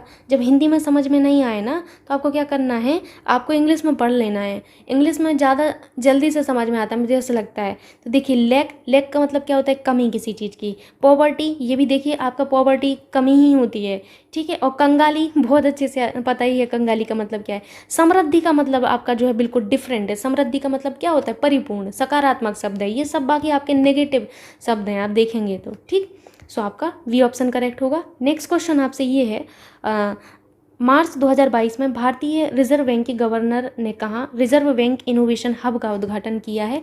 तो आपके मार्च 2022 में भारतीय रिजर्व बैंक के जो शक्तिकांत दास जी हैं गवर्नर, इन्होंने बेंगलुरु कर्नाटक में, कहाँ पर, बेंगलुरु कर्नाटका में जो है इनोवेशन हब का उद्घाटन किया हुआ है। आपके पास समय है, मैंने मंथली करंट अफेयर्स पढ़ाया है, मैक्सिमम क्वेश्चंस मुझे वहीं से मिल रहे हैं, तो आप वो पढ़ सकते हैं आराम से, प्लेलिस्ट में जाकर देख सकते हैं। ठीक, नेक्स्ट क्वेश्चन आपसे ये है कि मार्च 2022 में बाजार पूंजीकरण के संदर्भ में कौन सा देश विश्व का 5वां सबसे बड़ा शेयर बाजार बन गया है। तो याद रखिएगा आपका 10 मार्च 2022 को भारत बाजार पूंजीकरण के संदर्भ में विश्व का जो 5वां सबसे बड़ा शेयर बाजार है वो आपका बन गया है। कौन बना है, भारत बना है। अब भारत के आगे कौन कौन है, पहले नंबर पर तो आपका USA है, कौन है, अमेरिका है। तो आप याद रखिएगा पहले नंबर पर आपका अमेरिका है, फर्स्ट पर। ठीक, सेकंड पर कौन है, सेकंड पर आपका चीन है, ये भी मैंने देखिए बताया है करंट में। थर्ड पर आपका कौन है, थर्ड पर आपका जापान है। जो लोग रिवीजन कर रहे होंगे मैक्सिमम क्वेश्चन आपको वहीं से मिल रहे हैं। फोर्थ पर आपका कौन है, हांगकांग है, ठीक है, फोर्थ पर आपका हांगकांग है। और फिफ्थ पर आपने देख ही लिया है आपका प्यारा भारत है। नेक्स्ट क्वेश्चन आपसे है, महिलाओं के पूर्ण स्वामित्व वाले देश के पहले औद्योगिक पार्क का उद्घाटन आपका जो है स्थापना कब की गई है। तो ये तो न जाने कितनी बार मैंने बताया है, हैदराबाद तेलंगाना में की गई। कहाँ पर, हैदराबाद तेलंगाना में आपका जो है ये की गई है। 100% महिला स्वामित्व वाला पार्क है, याद रखिएगा। और इस पार्क को फिक्की महिला संगठन और तेलंगाना सरकार की भागीदारी के साथ स्थापित किया गया है, याद रखिएगा। नेक्स्ट क्वेश्चन है, अप्रैल 2022 में जारी 36वीं वार्षिक फोर्ब्स अरबपतियों की सूची में 2022 में मुकेश अंबानी किस स्थान पर हैं। तो आपके जो अप्रैल 2022 में आपके जो है 36वीं वार्षिक फोर्ब्स अरबपतियों की संख्या में आपके जो अंबानी जी हैं वो कुल संपत्ति के साथ आपका 10वें स्थान पर है। कौन से स्थान पर है, 10वें स्थान पर है। और इस सूची में आपके जो है 219 कितना, 219 बिलियन डॉलर, कितना, 219 बिलियन डॉलर, 219 बिलियन डॉलर की कुल संपत्ति के साथ आपके सबसे धनी जो व्यक्ति बने हैं वो एलन मस्क बने हैं। कौन बने हैं, एलन मस्क बने हैं। ठीक, एलन मस्क जी बने हैं, याद रखिएगा। ठीक, और साथ ही साथ और आपके जो है 171 बिलियन डॉलर की संपत्ति के साथ आपके अमेजोन के जो संस्थापक हैं जेफ बेजोस, कौन है? अमेजोन के संस्थापक हैं जेफ बेजोस। ये जो है आपके द्वितीय स्थान पर है। कौन है? द्वितीय स्थान पर जेफ बेजोस हैं, अमेजोन के संस्थापक हैं। ठीक है। नेक्स्ट आपसे क्वेश्चन है, जनवरी 2022 में इसरो के किस संचार उपग्रह को सेवा मुक्त कर दिया गया है? तो आप बताइए किसको आपका संचार मुक्त किया गया है? तो इनसैट 4B को सेवा मुक्त किया गया है। किसको? इनसैट 4B को आपका सेवा मुक्त किया गया है। नेक्स्ट क्वेश्चन है, भारत की पहली स्टील स्लैग रोड किस शहर में बनाई गई? तो ये आपकी कहाँ पर बनाई गई स्टील स्लैग रोड? ये आपके सूरत में बनाई गई है। कहाँ पर? सूरत में बनाई गई है। हजीरा आपका जो है एक रोड, आप याद सुनिएगा ध्यान से, भारत की पहली स्टील स्लैग रोड हजीरा औद्योगिक क्षेत्र के सूरत गुजरात में बनाई गई है, याद रखिएगा। ठीक। नेक्स्ट क्वेश्चन आपसे है, देश के पहले सी बीड पार्क की स्थापना, कौन सा? पहला सी बीड पार्क की स्थापना किस राज्य में की गई है? तो देश के पहले सी बीड पार्क की स्थापना तमिलनाडु में की जाएगी। कहाँ पर? तमिलनाडु राज्य में आपकी की जाएगी। इस पार्क की स्थापना प्रधानमंत्री मत्स्य संपदा योजना के तहत की जाएगी। किसके अंतर्गत? प्रधानमंत्री मत्स्य संपदा, प्रधानमंत्री मत्स्य संपदा योजना। इस योजना के तहत जो है आपका सी बीड पार्क की स्थापना की जाएगी। नेक्स्ट क्वेश्चन है, जून 2022 में कौन सा देश भांग की खेती को वैध करार देने वाला पहला एशियाई देश बन गया है? तो ये भी मैंने बताया है, तो याद रखिएगा कि आपके थाईलैंड भांग की खेती को वैध करार देते हुए कानूनी धारा से मुक्त करने वाला पहला एशियाई देश बन गया है। कौन? आपका थाईलैंड बना है। नेक्स्ट क्वेश्चन है आपसे कि भारत के पहले विश्व शांति केंद्र की स्थापना किस शहर में की गई है? तो विश्व शांति केंद्र की स्थापना जो है आपके गुरुग्राम में की गई है। ये भी बताया गया है आपको, याद करिए थोड़ा सा, सारी चीज़ें आपने पढ़ी हुई हैं। ठीक है। नेक्स्ट क्वेश्चन है आपसे, मई 2022 में किस राज्य में ई अधिगम योजना शुरू की गई? ई अधिगम योजना, तो आपके जो है 5 मई 2022 को हरियाणा के जो मुख्यमंत्री हैं आपके मनोहर लाल खट्टर जी, कौन है? मनोहर लाल खट्टर जी, इनके द्वारा जो है आपके विद्यार्थियों को टैबलेट वितरित कर ई अधिगम योजना की शुरुआत की गई। तो आपको पता ही चल गया होगा, हरियाणा में इसमें टैबलेट वितरित किए गए हैं। ठीक है। नेक्स्ट क्वेश्चन पर मूव करते हैं और देखते हैं नेक्स्ट क्वेश्चन क्या है। नेक्स्ट क्वेश्चन बहुत ही सिंपल है, फिनलैंड की कैपिटल आपकी क्या है? फिनलैंड की कैपिटल हेलसिंकी है। क्या है? हेलसिंकी। नेक्स्ट क्वेश्चन आपसे ये है कि निम्नलिखित में से कौन सा युग्म सही रूप से मेल खाता है? कथक केरल, कुचिपुड़ी उड़ीसा, भरतनाट्यम तमिलनाडु, कथकली उत्तर प्रदेश। तो बताइए इनमें से कौन सा आपका जो है युग्म सही रूप से मेल खाता है, ये बताना है आपको। तो देखिए, ये जो कथक है ये हमारे उत्तर प्रदेश का है। किसका है? उत्तर प्रदेश का है कथक।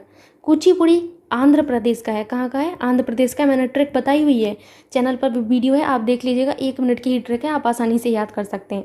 भरतनाट्यम कहाँ का है? तो भरतनाट्यम आपका तमिलनाडु का है, जबकि कथकली हमारा कहाँ का है? केरल का है। कहाँ का है? केरल का है। सबकी ट्रिक आपको बताई गई है, देख सकते हैं आप। सी ऑप्शन आपका मैच होता है, बाकी कोई मैच नहीं हो रहा। नेक्स्ट क्वेश्चन आपसे ये है कि विश्व खाद्य कार्यक्रम संयुक्त राष्ट्र की खाद्य सहायता शाखा है, इसका मुख्यालय कहाँ पर है? तो ये देखिए, अभी आपको बताया गया है 2 दिन पहले। तो इसका मुख्यालय कहाँ पर है आपका? विश्व खाद्य कार्यक्रम का मुख्यालय कहाँ पर है? रोम में है। रोम इटली में इसका हेडक्वार्टर है। रोम इटली में हेडक्वार्टर है इनका। नेक्स्ट क्वेश्चन है आपसे कि गुदई महाराज कौन सा वाद्य यंत्र बजाते थे? तो याद रखिएगा कि बनारस घराने से ताल्लुकात रखने वाले समता प्रसाद का संबंध जो है आपका बेसिकली वाद्य तबला से है। किससे है? तबला से है। और ये जो है आपके गुदई महाराज के नाम से जाने जाते थे, तो इनका संबंध आपके तबला से है। नेक्स्ट क्वेश्चन है आपसे कि साहित्य में नोबेल पुरस्कार प्राप्त करने वाली प्रथम भारतीय का नाम बताइए। तो ये तो आपको पता होगा कि साहित्य में नोबेल पुरस्कार प्राप्त करने वाले प्रथम भारतीय हमारे टैगोर साहब थे। कौन थे? रविंद्रनाथ टैगोर जी थे। कौन थे? रविंद्रनाथ टैगोर। और साहित्य के क्षेत्र में इनकी जो काव्य पुस्तक थी गीतांजलि। कौन सी? गीतांजलि। गीतांजलि श्री अलग हैं, उनको याद रखना है, इंटरनेशनल बुकर प्राइज़ मिला है आपका टॉम्ब ऑफ सैंड के लिए। तो इनका जो एक पुस्तक है गीतांजलि, इनके लिए वर्ष 1913 में ये जो पुरस्कार है इनको प्रदान किया गया। ठीक। नेक्स्ट क्वेश्चन पर मूव करते हैं, जो कि आपसे है कि बांधों को आधुनिक भारत के मंदिर किसने कहा था? तो ये जो है आपके पंडित जवाहरलाल नेहरू जी ने कहा था बांधों को आधुनिक भारत का मंदिर। किसने? नेहरू जी ने कहा था। ठीक। नेक्स्ट क्वेश्चन आपसे है, जून 2022 में आयोजित टेनिस की ग्रैंड स्लैम प्रतियोगिता फ्रेंच ओपन 2022 में पुरुष एकल का खिताब किसने जीता हुआ है? तो याद रखिएगा कि आपके जो 22 मई से 5 जून तक आपके जो 2022 में ये जो प्रतियोगिता हुई है पेरिस फ्रांस में हुई है, और इसमें ये जो खिताब है राफेल नडाल ने नॉर्वे के कैस्पर रूड को पराजित करके जीता है। किसने? राफेल नडाल ने जीता है, तो याद रखिएगा राफेल नडाल। महिला एकल का खिताब, कई बार मैंने बताया महिला एकल का खिताब किसने जीता? महिला एकल का खिताब किसने जीता है? थोड़ा सा याद होगा आपको, ईगा स्विएटेक ने। किसने? ईगा स्विएटेक ने जीता है ये वाला खिताब। ठीक, सो नेक्स्ट क्वेश्चन पर मूव करते हैं, जो कि आपसे है कि पुस्तक mind master winning lessons from a champion's life के लेखक कौन है?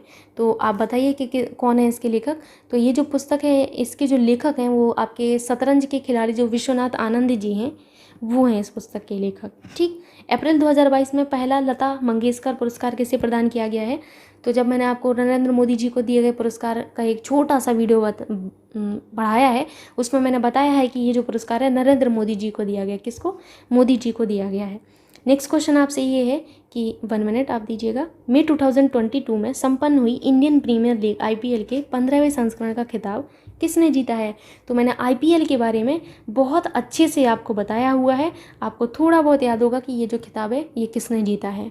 ये जो आपका मुकाबला हुआ है 15वें संस्करण का फाइनल मुकाबला, ये नरेंद्र मोदी स्टेडियम में, कहाँ पर? Narendra Modi stadium, Narendra Modi stadium Ahmedabad, Narendra Modi stadium Ahmedabad Gujarat में खेला गया है। फाइनल मुकाबले में गुजरात टाइम्स ने राजस्थान रॉयल्स को 7 विकेट से पराजित किया था और पहली बार इस लीग का खिताब जीता था। किसने जीता है? अब आप समझ गए होंगे कि गुजरात टाइम्स ने राजस्थान रॉयल्स को हराया था। ठीक, सो आपको यहाँ पर बताया गया था, और मैंने ये भी बताया था कि आपके राजस्थान रॉयल्स के आपके जो जोस बटलर हैं इनको प्लेयर ऑफ द सीरीज़ दिया गया था। किसको? जोस बटलर को। जोस बटलर इनको क्या दिया गया था? इनको प्लेयर ऑफ द सीरीज़ दिया गया था। Player of the series, player of the series. ठीक, तो किसने जीता? गुजरात टाइम्स ने जीता है। ठीक है, नेक्स्ट क्वेश्चन पर अभी मूव करें। नेक्स्ट क्वेश्चन आपसे है, देखते हैं क्या है। नेक्स्ट क्वेश्चन अब आपसे निर्देश है। निर्देश नीचे दिए गए गद्यांश को पढ़कर पूछे गए प्रश्न संख्या 71 से 75 के सही और सबसे उपयुक्त उत्तर वाले विकल्प को चुनिए।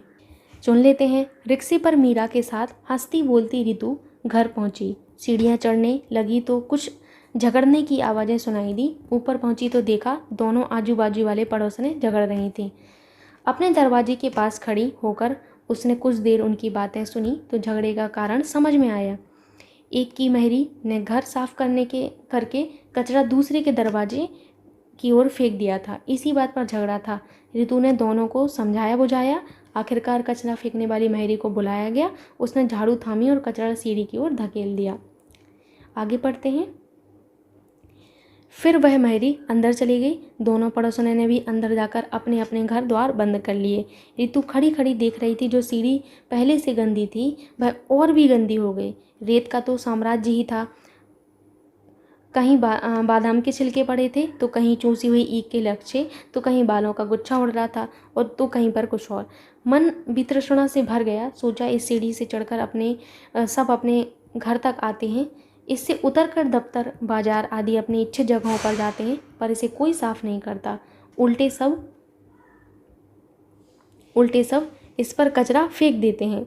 सांझे की सीढ़ी है, ना गंदगी बिखेरने का हक सबको है और साफ करने का कर्तव्य किसी का नहीं है। स्वच्छता तो जैसे अनबुझी तृष्णा हो गई।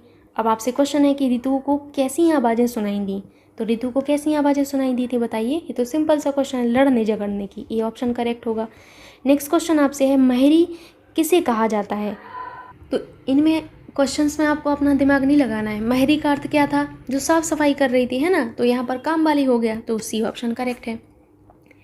नेक्स्ट क्वेश्चन है आपसे, ऋतु का मन घृणा से भर गया क्यों भर गया था घृणा से?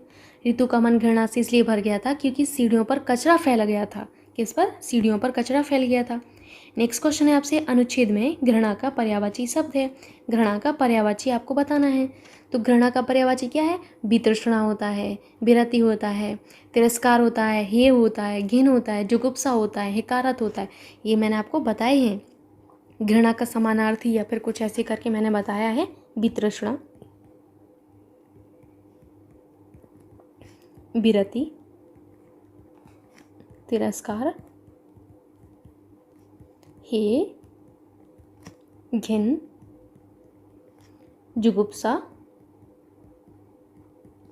और क्या होता है, हिकारत। ठीक, अब आप मैच कर लीजिए आपका कौन सा शब्द यहाँ पर आपको पर्यायवाची मिल रहा है, तो आपको कौन सा मिलेगा, वितृष्णा मिला। ठीक, नेक्स्ट है आपसे अनुच्छेद का संदेश क्या है। अनुच्छेद का संदेश क्या है, आपको समझ आएगा। अनुच्छेद का संदेश है स्वच्छता सबका कर्तव्य। ठीक, मूव करते हैं नेक्स्ट क्वेश्चन पर। फिर से आपको एक गद्यांश पढ़ने के लिए दिया गया है निर्देश। नीचे दिए गए गद्यांश को पढ़कर पूछे गए प्रश्नों के सबसे उचित उत्तर वाले विकल्प को चुनिए। हम चुन लेंगे। साल के जिस माह में मुझे सबसे अधिक तनाव होता है वह दिसंबर है। इस महीने की कोमल धूप मुझे मोह लेती है, लेकिन तभी एहसास होता है कि यह साल भी बीतकर विगत हो जाएगा, ठीक उसी तरह जैसे धरती मैया के आंचल में न जाने कितनी सदियां कितने बरस दुबक कर छिपे बैठे हैं। फिर सोचता हूँ कि लगता है कि हर किसी के जीवन बनने में ऐसे ना जाने कितने 12 महीने होंगे। इन्हीं महीनों के पल पल को जोड़कर हम सब अपने जीवन को संवारते बिगाड़ते हैं। ये बात बिल्कुल सही है, ये मेरे साथ भी होता है। किसानी करते हुए हमने पाया कि एक किसान 4-4 महीने में एक जीवन जीता है। शायद ही किसी पेशे में जीवन को इस तरह टुकड़ों में जिया जाता होगा। ये भी मैंने जिया है। 4 महीने में हम एक फसल उपजा लेते हैं और इन 4 महीनों में सुख दुख को फसल काटते ही मानो भूल जाते हैं। हमने कभी बाबूजी के मुख से सुना था कि किसान ही केवल ऐसा जीव है जो स्वार्थ को ताक पर रख कर जीता है, और इसके पीछे इसका तर्क होता था कि फसल बोने के बाद किसान इस तरह की परवाह नहीं करता है कि फल अच्छा होगा या बुरा, बस सब कुछ मौसम के हवाले कर जीवन के अगले चरण की तैयारी में जुट जाता है। किसानी करते हुए जो एहसास हो रहा है उसे लिखता जाता हूँ, इस आशा के साथ कि किसानी को कोई परित्यक्त भाव से ना देखे। और अंतिम महीने में जैसे किसान मक्का, आलू, सरसों में डूब पड़े हैं, इस तरह के साथ ही इस आशा के साथ ही कि आने वाले नए साल में इन फसलों से नए जीवन को नए सलीके से संजाया संवारा जाएगा।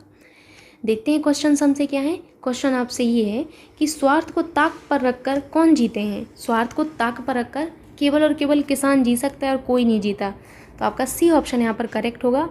नेक्स्ट क्वेश्चन है, किसान अपने सुख दुख को कब भूल जाता है। तो किसान अपने सुख दुख को कब भूलता है, बताइए। किसान अपनी फसल काट लेने पर भूल जाता है। किस पर, फसल काट लेने पर, फसल काट लेने पर अपने सुख दुख को भूल जाता है। नेक्स्ट है, किसान में बना शब्द किसानी। किसान से बना शब्द किसानी शब्द क्या है, बताइए। किसान से बना शब्द जो किसानी शब्द है वो क्या है। तो देखिए आपको करना क्या है, आपको ऑप्शन देखने हैं। आपका सर्वनाम तो है नहीं कहीं से भी, क्रिया विशेषण भी नहीं है। अब आपको यहाँ पर कन्फ्यूज़न हो रहा होगा, है ना। तो ये विशेषण का भी कार्य नहीं करेगा, ये संज्ञा है, आपका भाववाचक संज्ञा है। किसानी क्या है, खेती किसानी करते हैं ऐसे कहते हैं ना, तो ये भाववाचक संज्ञा है। ठीक, नेक्स्ट क्वेश्चन आपसे है कि लेखक खेती के साथ साथ लिखने का काम भी क्यों कर रहा है। क्यों कर रहा है खेती के साथ साथ लिखने का काम, जिससे किसान को कोई हीन ना समझे। क्या, जिससे किसान को कोई हीन ना समझे, इसलिए वो ऐसा कार्य कर रहा है। नेक्स्ट क्वेश्चन है आपसे, लेखक को दिसंबर में विशेष लगाव है। क्यों है उसको दिसंबर में विशेष लगाव, क्योंकि कोमल धूप जो है उसे अच्छी लगती है, कोमल धूप, तो बी ऑप्शन करेक्ट होगा। नेक्स्ट क्वेश्चन हम देख लेते हैं। अब यहाँ से मैथमेटिक्स के क्वेश्चन है जो कि बहुत सिंपल से हैं। तो आपको क्या करना है, आपको कॉपी और पेन पर अपना साथ जो मेरे साथ सॉल्व करना है। ठीक है, यह रेखा ग्राफ एक विशिष्ट राज्य में डेंगू के कारण होने वाली मृत्यु की संख्या दर्शाता है। इस आरेख का अध्ययन करें और निम्न प्रश्नों के उत्तर दें। तो आइए देखते हैं प्रश्न हमारा ये हमारा जो है, यहाँ पर आपको ग्राफ दिया गया है, आरेख दिया गया है, इसको आप देख लीजिए अच्छे से ध्यान से। वैल्यू कैसे रीड करते हैं, वैल्यू इस तरीके से 2012 पे वैल्यू आपकी 8000 है, 2011 पे आपकी 6000 है, 2013 पे आपकी 6000 है, 2014 पे 1500 है, 2015 पर आपकी 7500 है, फिर 9000 है, 2017 पे आपकी 10000 है। इस तरीके से वैल्यू को रीड किया जाता है। अब देखते हैं क्वेश्चन कह रहा है पिछले वर्ष की तुलना में किस वर्ष में हुई मृत्यु की संख्या कम थी। प्रश्न क्या कह रहा है, किस वर्ष की तुलना में किस वर्ष में आपकी जो है पिछले वर्ष की तुलना में किस वर्ष में हुई मृत्यु की संख्या आपकी कम थी। ठीक, तो आपको क्या करना है, आपको ऑप्शंस पर जाना है इसमें। तो मैं आपको सजेस्ट करूंगी ऑप्शन को देखिए। हम 2015 को पहले चेक करेंगे, फिर हम 2016 को, फिर हम 2014 को, 2017 को देखते हैं। ठीक, जैसे 2015 आपसे कहा गया है, तो 2015 में आपका क्या है, 7,500 है ना, 7,500 है। एक बार मैं फिर से बोल रही क्वेश्चन, पिछले वर्ष की तुलना में किस वर्ष में हुई मृत्यु की संख्या कम है।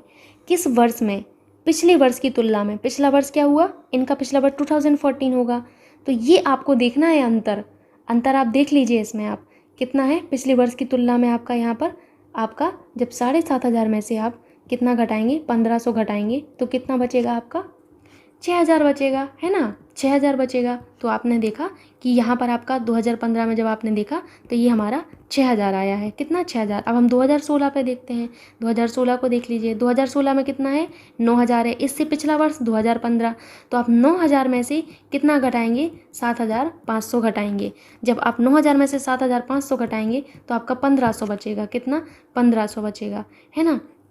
तो यहाँ पर आपका कितना आया, 1,500 आ गया। अब हम 2014 में जाएंगे तो 2014 को देखिए, आपका 1,500 है। इसका पिछला वर्ष आपका क्या है, ये 6,000 है। तो अब आप 1,500 में से जब आप 6,000 घटाएंगे तो ये तो माइनस में आ गया आपका, माइनस में कितना, 4,500 आएगा, है ना। तो माइनस में 4,500 लिख लीजिए, कैसा, माइनस में 4,500 आपका आएगा।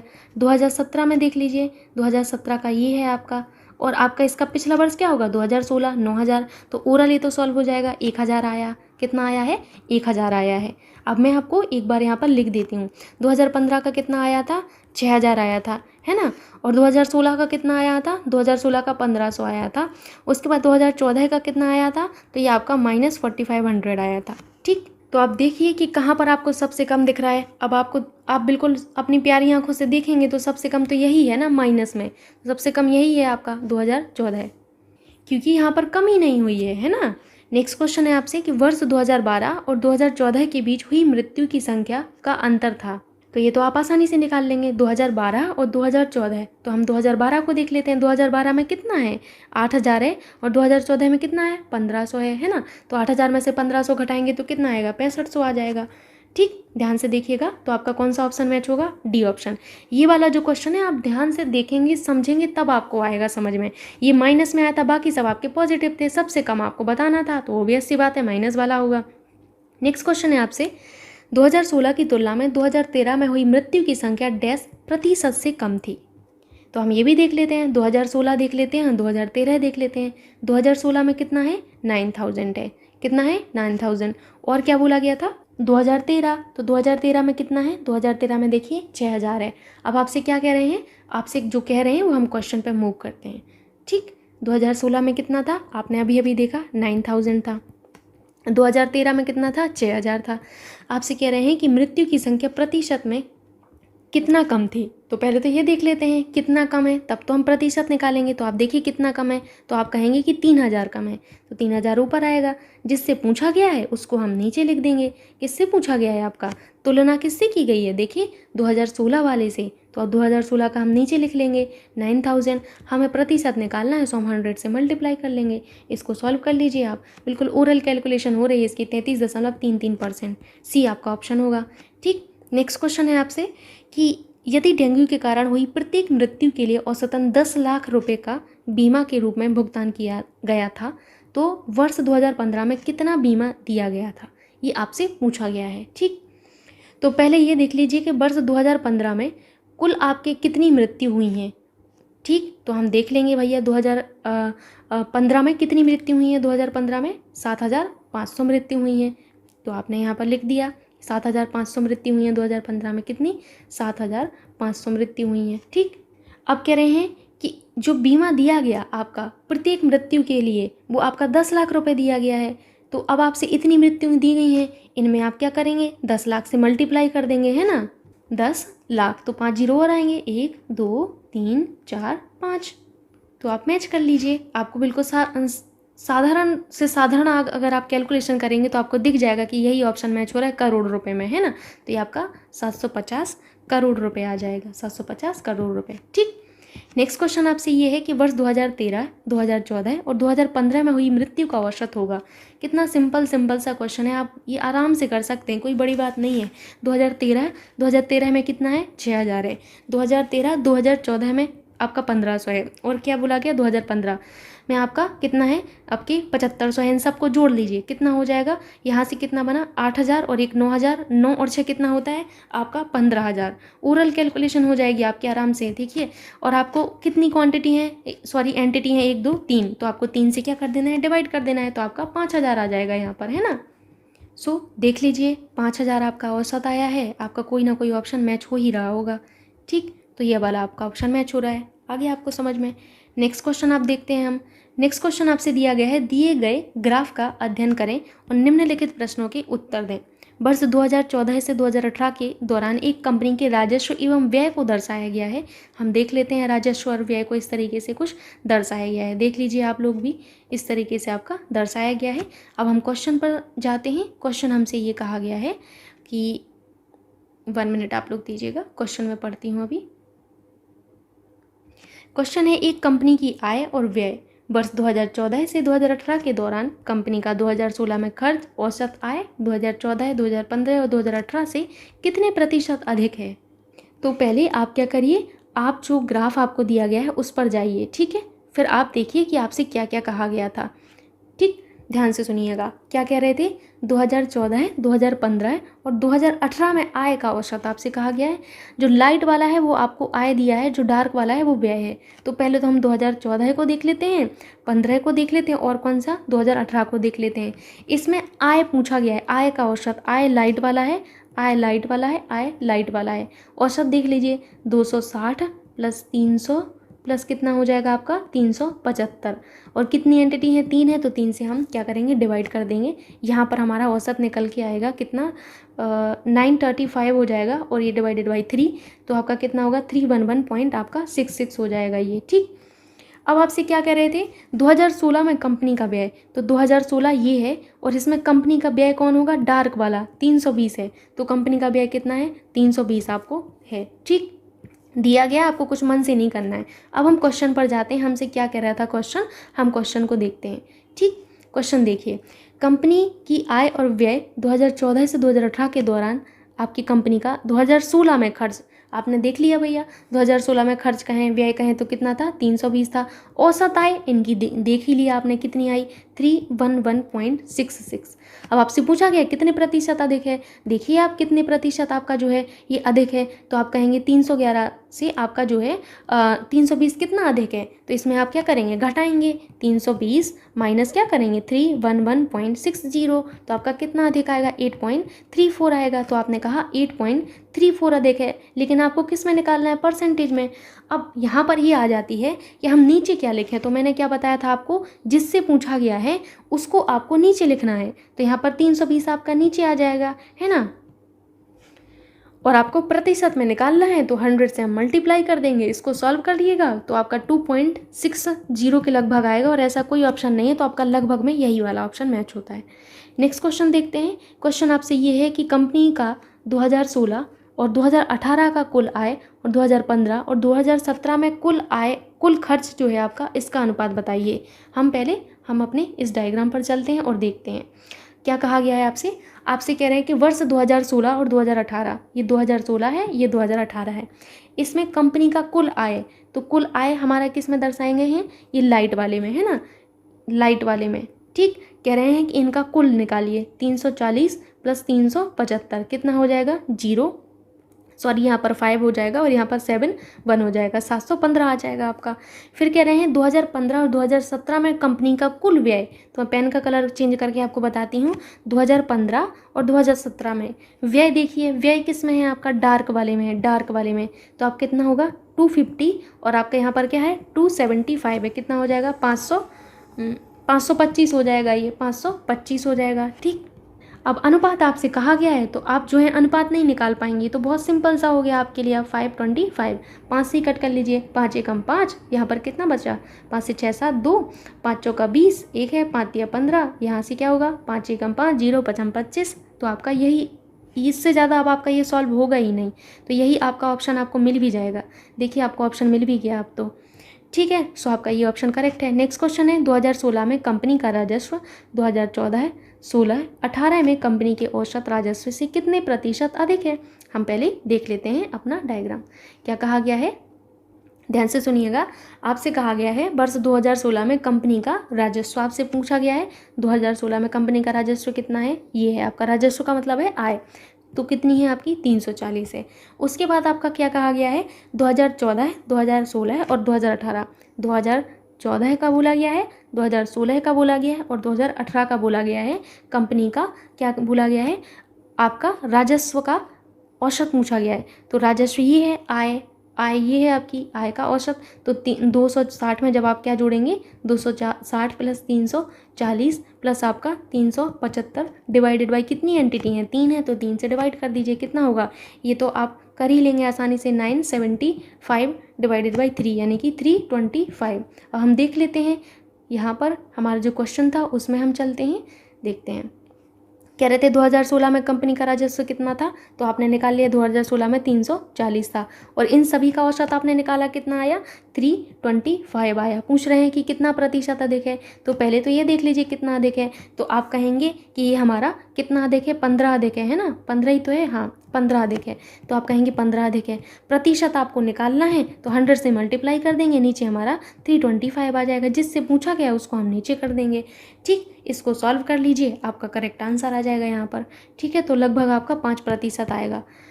नेक्स्ट क्वेश्चन आपसे कि पिछले वर्ष की तुलना में किस वर्ष कंपनी के राजस्व में प्रतिशत वृद्धि सर्वाधिक थी, ये पूछा गया है आपसे। तो हम देखते हैं, हम ऑप्शन को देखेंगे। सबसे पहले हम देखेंगे 2016 का चेक करेंगे, तो आइए 2016 का हम चेक करते हैं यहाँ पर। तो सबसे पहले हम किसका चेक करने वाले हैं, 2016 का चेक करने वाले हैं। तो 2016 में हम देखते हैं राजस्व में कितने की वृद्धि हुई है। ठीक है, 2016 में देखिए। अब एक चीज़ बताइए, राजस्व में वृद्धि हम निकालते हैं तो वृद्धि हम कैसे निकालेंगे, हम पहले ही देखेंगे पहले कितनी वैल्यू थी, अब कितनी है। अब यहाँ पर वर्ष दिए हैं, अब जैसे 2016 का हम निकाल रहे हैं, तो 2016 में राजस्व देखेंगे। राजस्व का मतलब आय समझिए आप लोग, ठीक है, कुछ और मत समझ लीजिएगा राजस्व। अगर मैं कहूँ कि राजस्व में वृद्धि कितने की हुई, तो आप कहेंगे कि पहले इसके पिछले ईयर का तो बताइए, तब हम वृद्धि निकालेंगे। 2015 में कितना है हमारा आय, फिर 2016 में कितना है, हम उससे वृद्धि निकाल लेंगे। बस आपको यही कॉन्सेप्ट अप्लाई करना है। ठीक है, तो मैं 2016 का जैसे आपको बता रही कि 2016 में हमारी आय कितनी है, 340 है। तो 2015 में आय कितनी थी, 300 थी, तो कितने की वृद्धि हुई, तो आप कहेंगे 340 हमारी हो गई, 300 पहले थी, वृद्धि हमारी 40 की हुई, हमें प्रतिशत में वृद्धि निकालना है, तो हम 340 नीचे कर देंगे और हमारा क्या हो जाएगा, यहाँ पर 40 आएगा ना यहाँ पर, और हमें प्रतिशत निकालना है तो हम 100 से मल्टीप्लाई कर लेंगे। यहाँ पर 300 होगा नीचे। मैं यहाँ पर आपको सिखाई हुई हूँ कि जो पिछला है हम उससे तुलना करते हैं, किससे, पिछले वाले से। तो पिछला वाला हमारा पहले आता है, मतलब हम नीचे लिखते हैं, और हमें प्रतिशत निकालना है तो हम 100 से मल्टीप्लाई करेंगे। ठीक, अब इसको सॉल्व करिएगा आप लोग, तो आपका कितना बनेगा, यहाँ पर आपका बनता है 0.13 के लगभग बनता है। तो जब आप 100 से मल्टीप्लाई करेंगे तो 13% के लगभग आपका आ जाएगा। ठीक, तो आपने देखा कि आपका सबसे पहला जो आपका आया है यहाँ पर 2016 में कितना आया है, 2016 में आपका 13% के लगभग आया। अब हम 2018 की बात करेंगे, किसकी, 2018 की। अगर अभी भी आपको नहीं समझ में आया होगा तो इतने ऑप्शन में सॉल्व करवाऊंगी तो आप आसानी से समझ जाएंगे। अब जैसे मैं कहूँ 2018 में कितना प्रतिशत की वृद्धि हुई है राजस्व में, आय में, तो आप कहेंगे कि पहले मैम 2017 यानी कि इसके पिछले वाला बताइए। तो मैंने कहा 2017 में हमारा कितना है, 350 है। ठीक है, कितना है, 350 है। 2018 में आप पूछेंगे तो 2018 में मैंने कहा 375 है। कितने की वृद्धि हुई है, तो ये तो बिल्कुल आप ओरल देख सकते हैं, कितने की वृद्धि हुई, 25 की वृद्धि हुई। नीचे कौन आएगा, पहले वाला होगा ओबियसली, जिस पर वृद्धि होती है उसको नीचे लिखते हैं, किसको, 350 को। 100 से हम मल्टीप्लाई करेंगे क्योंकि यहाँ परसेंट में कैलकुलेट करना है, तो यहाँ पर आप इसको कैलकुलेट करिएगा तो 7.14% के लगभग आपका आता है। तो आपने यहाँ पर लिख लेना है कि 2018 में हमारा कितना आया है, 7.14 के लगभग आया। ठीक, अब हम 2017 की बात करते हैं, किसकी, 2017 की। 2017 को देख लेते हैं, ये 2017 है। वृद्धि निकालने के लिए हम पिछले ईयर से देखेंगे। पिछले ईयर में हमारी 340 थी, फिर हमारी 350 हो गई, वृद्धि 10 की हुई, 340 पर वृद्धि हुई है, 100 से मल्टीप्लाई करेंगे क्योंकि हमें परसेंटेज में कैलकुलेट करना है। तो यहाँ पर हमारा कितना आएगा, यहाँ पर हमारा जो आएगा 2.94 के लगभग आ जाएगा। कितना, 2.94 के लगभग आ जाएगा। तो 2017 में आपका क्या आया, 2.94 के लगभग आया, 2.94। अब आपका 2015 का भी एक बार देख लेते हैं, 2015 का। तो 2015 में हम जाएंगे जब, तो हम पिछले ईयर का देखेंगे। 300 है इस ईयर में, पिछले ईयर में हमारा 260 है, 260 फिर 300 हो गया। वृद्धि कितने की हुई? तो आप कहेंगे कि वृद्धि हमारी कितने की हुई है? ये तो सिंपल बात है, 40 की वृद्धि हुई होगी। किस पर? 260 पर वृद्धि हुई होगी, मल्टीप्लाई बाई 100 करिएगा तो 15.38% आएगा। ठीक, अब आप यहाँ पर सबको लिख लीजिए और फिर आप जो है यहाँ पर देख लीजिए कि सबसे अधिक कहाँ पर हुआ है। आपका जो 2016 था उसमें कितना आया था? आपको याद होगा 2016 में, थोड़ा सा याद करिए आप लोग, 2016 में आपका 13.33% आया था। फिर उसके बाद 2018 में कितना आया? 2018 में आपका आया था 7.14%। ठीक है, 2017 में कितना आया था आपका? 2.94% आया था। और 2015 में कितना आया था? 15.38% आया था। देखिए किस वर्ष में कंपनी के राजस्व प्रतिशत में आपकी सर्वाधिक वृद्धि हुई है? तो आपको बिल्कुल आसान भाषा में दिख रहा होगा कि 2015 में आपका सबसे ज़्यादा हुई है। सो आपका आंसर डी यहाँ पर बिल्कुल करेक्ट होगा। ठीक, आसान था ना? आपको बस वैल्यू पुट करनी थी खाली। नेक्स्ट क्वेश्चन है आपसे, कंपनी द्वारा 2015 और 2017 में कुल व्यय का 2016 2018 में प्राप्त कुल राजस्व में अनुपात कितना होगा? मैं अब आपको अनुपात निकाल के नहीं दिखाऊंगी, मैं बस वैल्यू आपको बता रही। ठीक, 2015 और 2017 पर चलिए। पहले तो कह रहे हैं 2015 और 2017, ध्यान से सुनिएगा। कह रहे हैं 2015 और 2017, तो ये 2015 है। 2015 में आपका व्यय पूछा गया है, तो व्यय आपका कितना है? 250 है। 2017 में व्यय 275 है। इनका कुल व्यय कितना होगा? कुल के लिए हम दोनों को जोड़ देंगे, सिंपल सी बात है, ये तो बचपन से पढ़ते आते हैं हम लोग कि जोड़ते हैं कुल के लिए। तो 525 हो जाएगा यहाँ पर, है ना। फिर आपसे कह रहे हैं 2016 और 2018 में कुल राजस्व। 2016, मैं पेन का कलर चेंज करती हूँ, 2016 को देखिए आप, 2016 को और 2018 को, इसमें कुल राजस्व यानी कि आय आपसे कहा गया है। तो 340 में हम किसको जोड़ेंगे? 375 को जोड़ देंगे, 715 आ जाएगा। इन दोनों का आप अनुपात निकाल लीजिएगा, जो आपका अनुपात आएगा वही आपका करेक्ट आंसर होगा। ओके, सो अभी हम मूव करते हैं नेक्स्ट क्वेश्चन पर। ठीक है, ये है कि दी गई तालिका वर्ष 2012 से 2017 के दौरान विभिन्न मॉडल ए, बी, सी, डी और ई की उत्पादित कारों की कुल संख्या हजारों को दर्शाती है। तालिका का अध्ययन करें और दिए गए प्रश्नों का उत्तर दें। तो ये भी बिल्कुल सिंपल सा क्वेश्चन है, इसमें कुछ नहीं करना। ये आपकी तालिका आपने देख ली। अब हम क्वेश्चन को देखते हैं। क्वेश्चन कह रहा है वर्ष 2013 और 2014 को मिलाकर जो है किस प्रकार की कारों की संख्या उन 2 वर्षों में उत्पादित कुल कारों की संख्या का ठीक 25% है। तो आप पहले ये देख लीजिए कि 2013 में कुल कितनी कारें उत्पादित की गई? 130। और आपके वर्ष 2013 के बाद आपका 2014 पूछा गया था, 2014 में 170।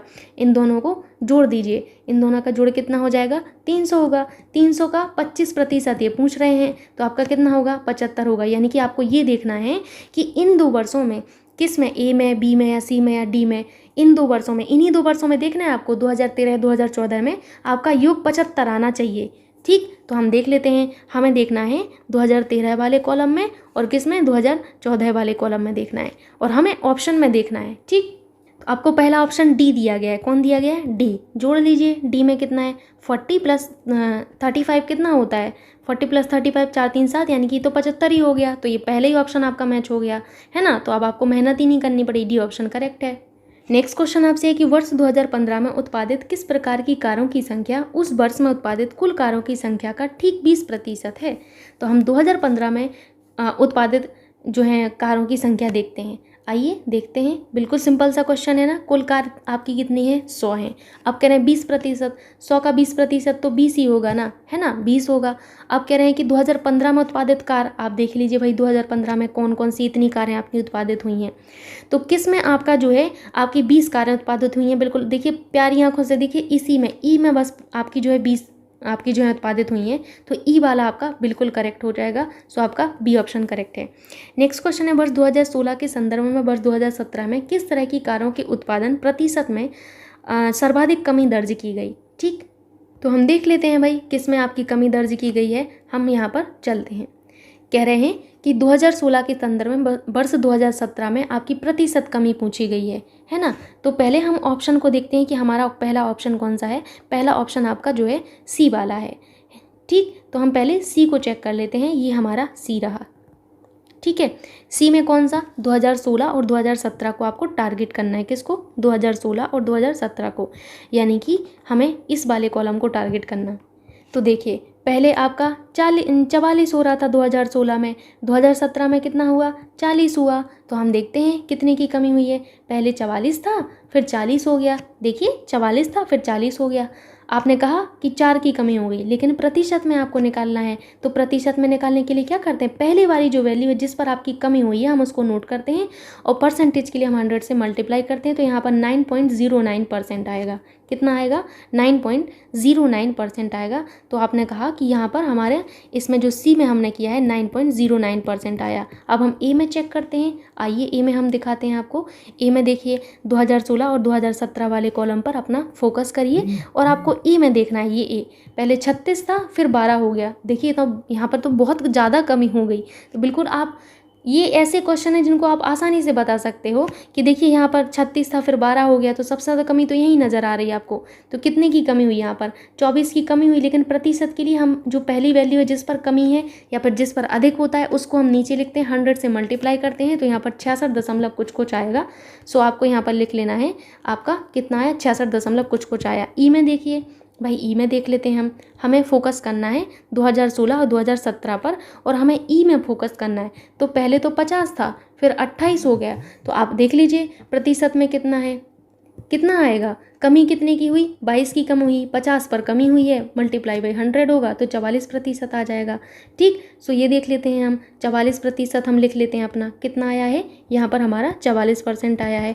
डी को देखिए, अब लास्ट बस चेक करना है आपको, थोड़ी सी मेहनत आपको करनी है। अब 38 था 22 हो गया, 38 था पहले फिर कितना हो गया 22 हो गया। कितने की कमी हुई, 38 से 22 में जाने पर 16 की कमी होती है। जिस पर कमी हुई, जिस पर अधिकता हुई उसको हम नीचे लिखते हैं, मल्टीप्लाई बाई 100 हम परसेंटेज के लिए करते हैं तो 42% आएगा। अब आपको देख लेना है कि कहाँ पर आपकी सर्वाधिक कमी दर्ज की गई। तो मैं एक एक करके आपको बताती हूँ। सी में आपने कितना देखा था, थोड़ा सा याद करिए। सी में आपका जो आया था 9 पॉइंट के समथिंग आया था, है ना। और ए में कितना आया था आपका, ए में याद करिए, ए में आपका 66% के लगभग आया था। ई में कितना आया था, ई में जो आपका आया हुआ था वो 44% के लगभग आया था। और डी में आपका जो है लगभग 42% के लगभग आया था। कितना, 42% के। सबसे ज़्यादा आपको कहाँ दिख रहा है, सबसे ज़्यादा आपको ए में दिख रहा होगा। सबसे ज़्यादा ए में कमी दर्ज की गई, तो यही ए आपका करेक्ट आंसर होगा। अब आपको समझ में आ भी गया होगा, मैं आशा करती हूँ कि आपको समझ में आ रहा होगा। नेक्स्ट क्वेश्चन आपसे ये है कि वर्ष 2012 की तुलना में वर्ष 2016 में कारों के उत्पादन में कितनी प्रतिशत वृद्धि हुई है। तो देखिए 2012 को देख लीजिए, 2016 को देख लीजिए और कितनी वृद्धि हुई है आपके लिए अब बाएं हाथ का खेल है। किस किस में देखना है, 2012 में देखिए, ये 2012 का कॉलम है। सबसे अच्छी बात है आपको जोड़ना ही नहीं है, 120 दिया है। 2016 को देखिए, ये वाला कॉलम 2016 का है और ये 180 दिया है, हमें तो जोड़ना ही नहीं पड़ा। 120 था 180 हो गया। कितने की वृद्धि हुई भाई, आप कहेंगे 60 की। मैंने कहा कि आपको प्रतिशत में निकालना है तो आप कहेंगे कि 60। नीचे क्या करते हैं, जिस पर वृद्धि हुई है या फिर जिस पर कमी हुई है तो वृद्धि 120 में करेंगे 60 की, जब 180 होता है। प्रतिशत के लिए 100 से मल्टीप्लाई कर देते हैं तो 50% आपका बिल्कुल खुली आंखों से आपको दिख रहा होगा। कौन सा यहाँ पर ऑप्शन हो जाएगा आपका, ऑप्शन डी करेक्ट होगा। नेक्स्ट क्वेश्चन आपसे ये है, 1 मिनट आप दीजिएगा। क्वेश्चन है आपसे कि वर्ष 2012 में मॉडल ए और सी के कुल उत्पादित कारों की संख्या वर्ष 2016 में मॉडल बी और डी में कुल उत्पादित कारों की संख्या का अनुपात है। तो ये मैं आप पर छोड़ती हूँ, बस मैं आपको वैल्यू बता देती हूँ। वर्ष 2012 में देख लेते हैं भाई, वर्ष 2012 में आ जाइए थोड़ा सा ज़रा। ये रहा आपका वर्ष 2012 में आ गया है, आप 12 में आ गए। और कौन सा, वर्ष 2012 में और वर्ष 2016 में, तो वर्ष 2016 में प्रवेश कर गए। कह रहे हैं कि वर्ष 2012 में ए और सी, तो मैं पेन का कलर चेंज करती हूँ। ए ये है और ये आपका सी रहा, दोनों को जोड़ लीजिए, 18 + 22 को जोड़ लीजिए, कितना आएगा आपका 40 आएगा। कह रहे हैं वर्ष 2016 में बी और डी, बी ये है और ये डी है आपके, तो 12 + 38 को जोड़ेंगे तो कितना हो जाएगा 50 हो जाएगा। क्या आप इनका अनुपात नहीं निकाल पाएंगे, 4:5। ये मैंने आपके लिए छोड़ा था और ये आपका इतना सिंपल निकला कि ऐसी कैलकुलेशन हो गई अब इसकी। तो चलो कोई बात नहीं, बच गए आप लोग। नेक्स्ट आपसे क्वेश्चन ये है कि आपको जो है फिर से एक क्वेश्चन दिया गया है, ग्राफ एवं तालिका से रिलेटेड ही है। बहुत ही सिंपल सा क्वेश्चन है, डरना डरना तो बिल्कुल नहीं है आपको 1% भी, ठीक है। नीचे दी गई तालिका में वर्ष 2009 से 2016 तक कंपनी एक्स द्वारा उत्पादित गाड़ियों की संख्या लाखों को दर्शाया गया है। तालिका का अध्ययन करें और निम्न प्रश्नों का उत्तर दें। तो हम देंगे अब यहाँ पर आंसर देख लीजिए तालिका को, बहुत सिंपल से क्वेश्चन होंगे यहाँ पर तो अब आपके। वर्ष 2013 से वर्ष 2014 तक उत्पादित गाड़ियों की संख्या में प्रतिशत परिवर्तन क्या है? देखते हैं 2013 से 2014 तक देखते हैं। तो वर्ष 2013 में आपका कुल उत्पादन कितना है? देखिए यहाँ पर वर्ष 2013 में उत्पादित गाड़ियों की संख्या कितनी है? ये वर्ष 2013 है आपका। गाड़ियों की उत्पादित संख्या आप कहेंगे 300। क्वेश्चन कह रहा था 2014 में उत्पादित गाड़ियों की संख्या, तो 2014 को देख लीजिए कितना है, 250 है। अब आप यहाँ पर देख नहीं पाएंगे क्या कि कितने की कमी हुई है, आप आसानी से देख सकते हैं कितना परिवर्तन हुआ है। पहले 2013 में कितना था, 300 था, और 2014 में 250 था। कितना परिवर्तन हुआ है? तो आप कहेंगे कि पहले 300 था, फिर 250 है। तो यहाँ पर आपको जो है कमी देखने को मिली है, प्रतिशत कमी यहाँ पर हुई है आपकी, है ना। सिंपल सी बात है, पहले 300 था, फिर 250 हो गया, तो कमी हुई कितने की, 50 की। पर परसेंट में निकालना है, तो कमी किस पे करेंगे, 300 में जब 50 कमी करेंगे तब 250 होता है, तो 300 नीचे आएगा और मल्टीप्लाई बाई 100। तो यहाँ पर कितना होगा, 50/3, यानी कि आपका 16.66% आ जाएगा। कौन सा ऑप्शन आपका मैच हो रहा, ए ऑप्शन। नेक्स्ट क्वेश्चन आपसे है कि कितने वर्षों के लिए कंपनी एक्स द्वारा उत्पादित गाड़ियों की संख्या 225 लाख से अधिक थी? देखते हैं कितने वर्षों में आपका जो है ऐसा हुआ है। आपको बताना है कितने वर्षों का मतलब है, 1 वर्ष में, 2 वर्ष में, 3 वर्ष में, ऐसे कितने वर्ष ऐसे हैं जिनमें एक्स द्वारा उत्पादित गाड़ियों की संख्या 225 लाख से अधिक है। देखते हैं 225 लाख से अधिक, तो ये तो आएगा नहीं, 225 लाख से अधिक नहीं है, नहीं है, ये है, ये है, ये है, ये है। तो 4 वर्षों में ऐसा हुआ है। कितने वर्षों में, 4 वर्षों में, 2013, 14, 15, 16। तो यहाँ पर हमारा आंसर 4 हमारा बिल्कुल करेक्ट होगा। सो ऑप्शन डी करेक्ट होगा। नेक्स्ट क्वेश्चन आपसे ये है कि वर्ष 2012 और वर्ष 2015 में कंपनी एक्स द्वारा उत्पादित गाड़ियों की संख्या का अंतर क्या था? देखते हैं अंतर कितना था। तो वर्ष 2012 में देख लीजिए, कितना सिंपल सा क्वेश्चन है यार, ओरली बिल्कुल कर सकते हैं हम। तो कंपनी एक्स द्वारा वर्ष 2012 में उत्पादित गाड़ियों की संख्या कितनी है? तो आप कहेंगे 220। कितनी है? 220 है। और एक्स द्वारा 2015 में उत्पादित गाड़ियों की संख्या कितनी है? 320। कितनी है? 320। इसका अंतर बहुत टफ क्वेश्चन है ये तो हम निकाल लीजिएगा, ठीक है, 100 आ जाएगा यहाँ पर। तो यहाँ पर आपका कोई ना कोई ऑप्शन मैच हो ही गया, ठीक है। नेक्स्ट क्वेश्चन आपसे 99वां है, बस एक और क्वेश्चन हमें करना है। वर्ष 2016 में उत्पादित गाड़ियों की संख्या निम्नलिखित में से किस वर्ष में अधिक थी? हम देखते हैं किस वर्ष में अधिक थी। ठीक, क्या कह रहे हैं, वर्ष 2016 में उत्पादित गाड़ियों की संख्या निम्न में से किस वर्ष से अधिक थी? तो देखते हैं 2013 में कितनी है, ऑप्शन को आपको देखना है, ठीक है। 2013 में आपकी कितनी है? तो आपने देखा 2013 में 300 है।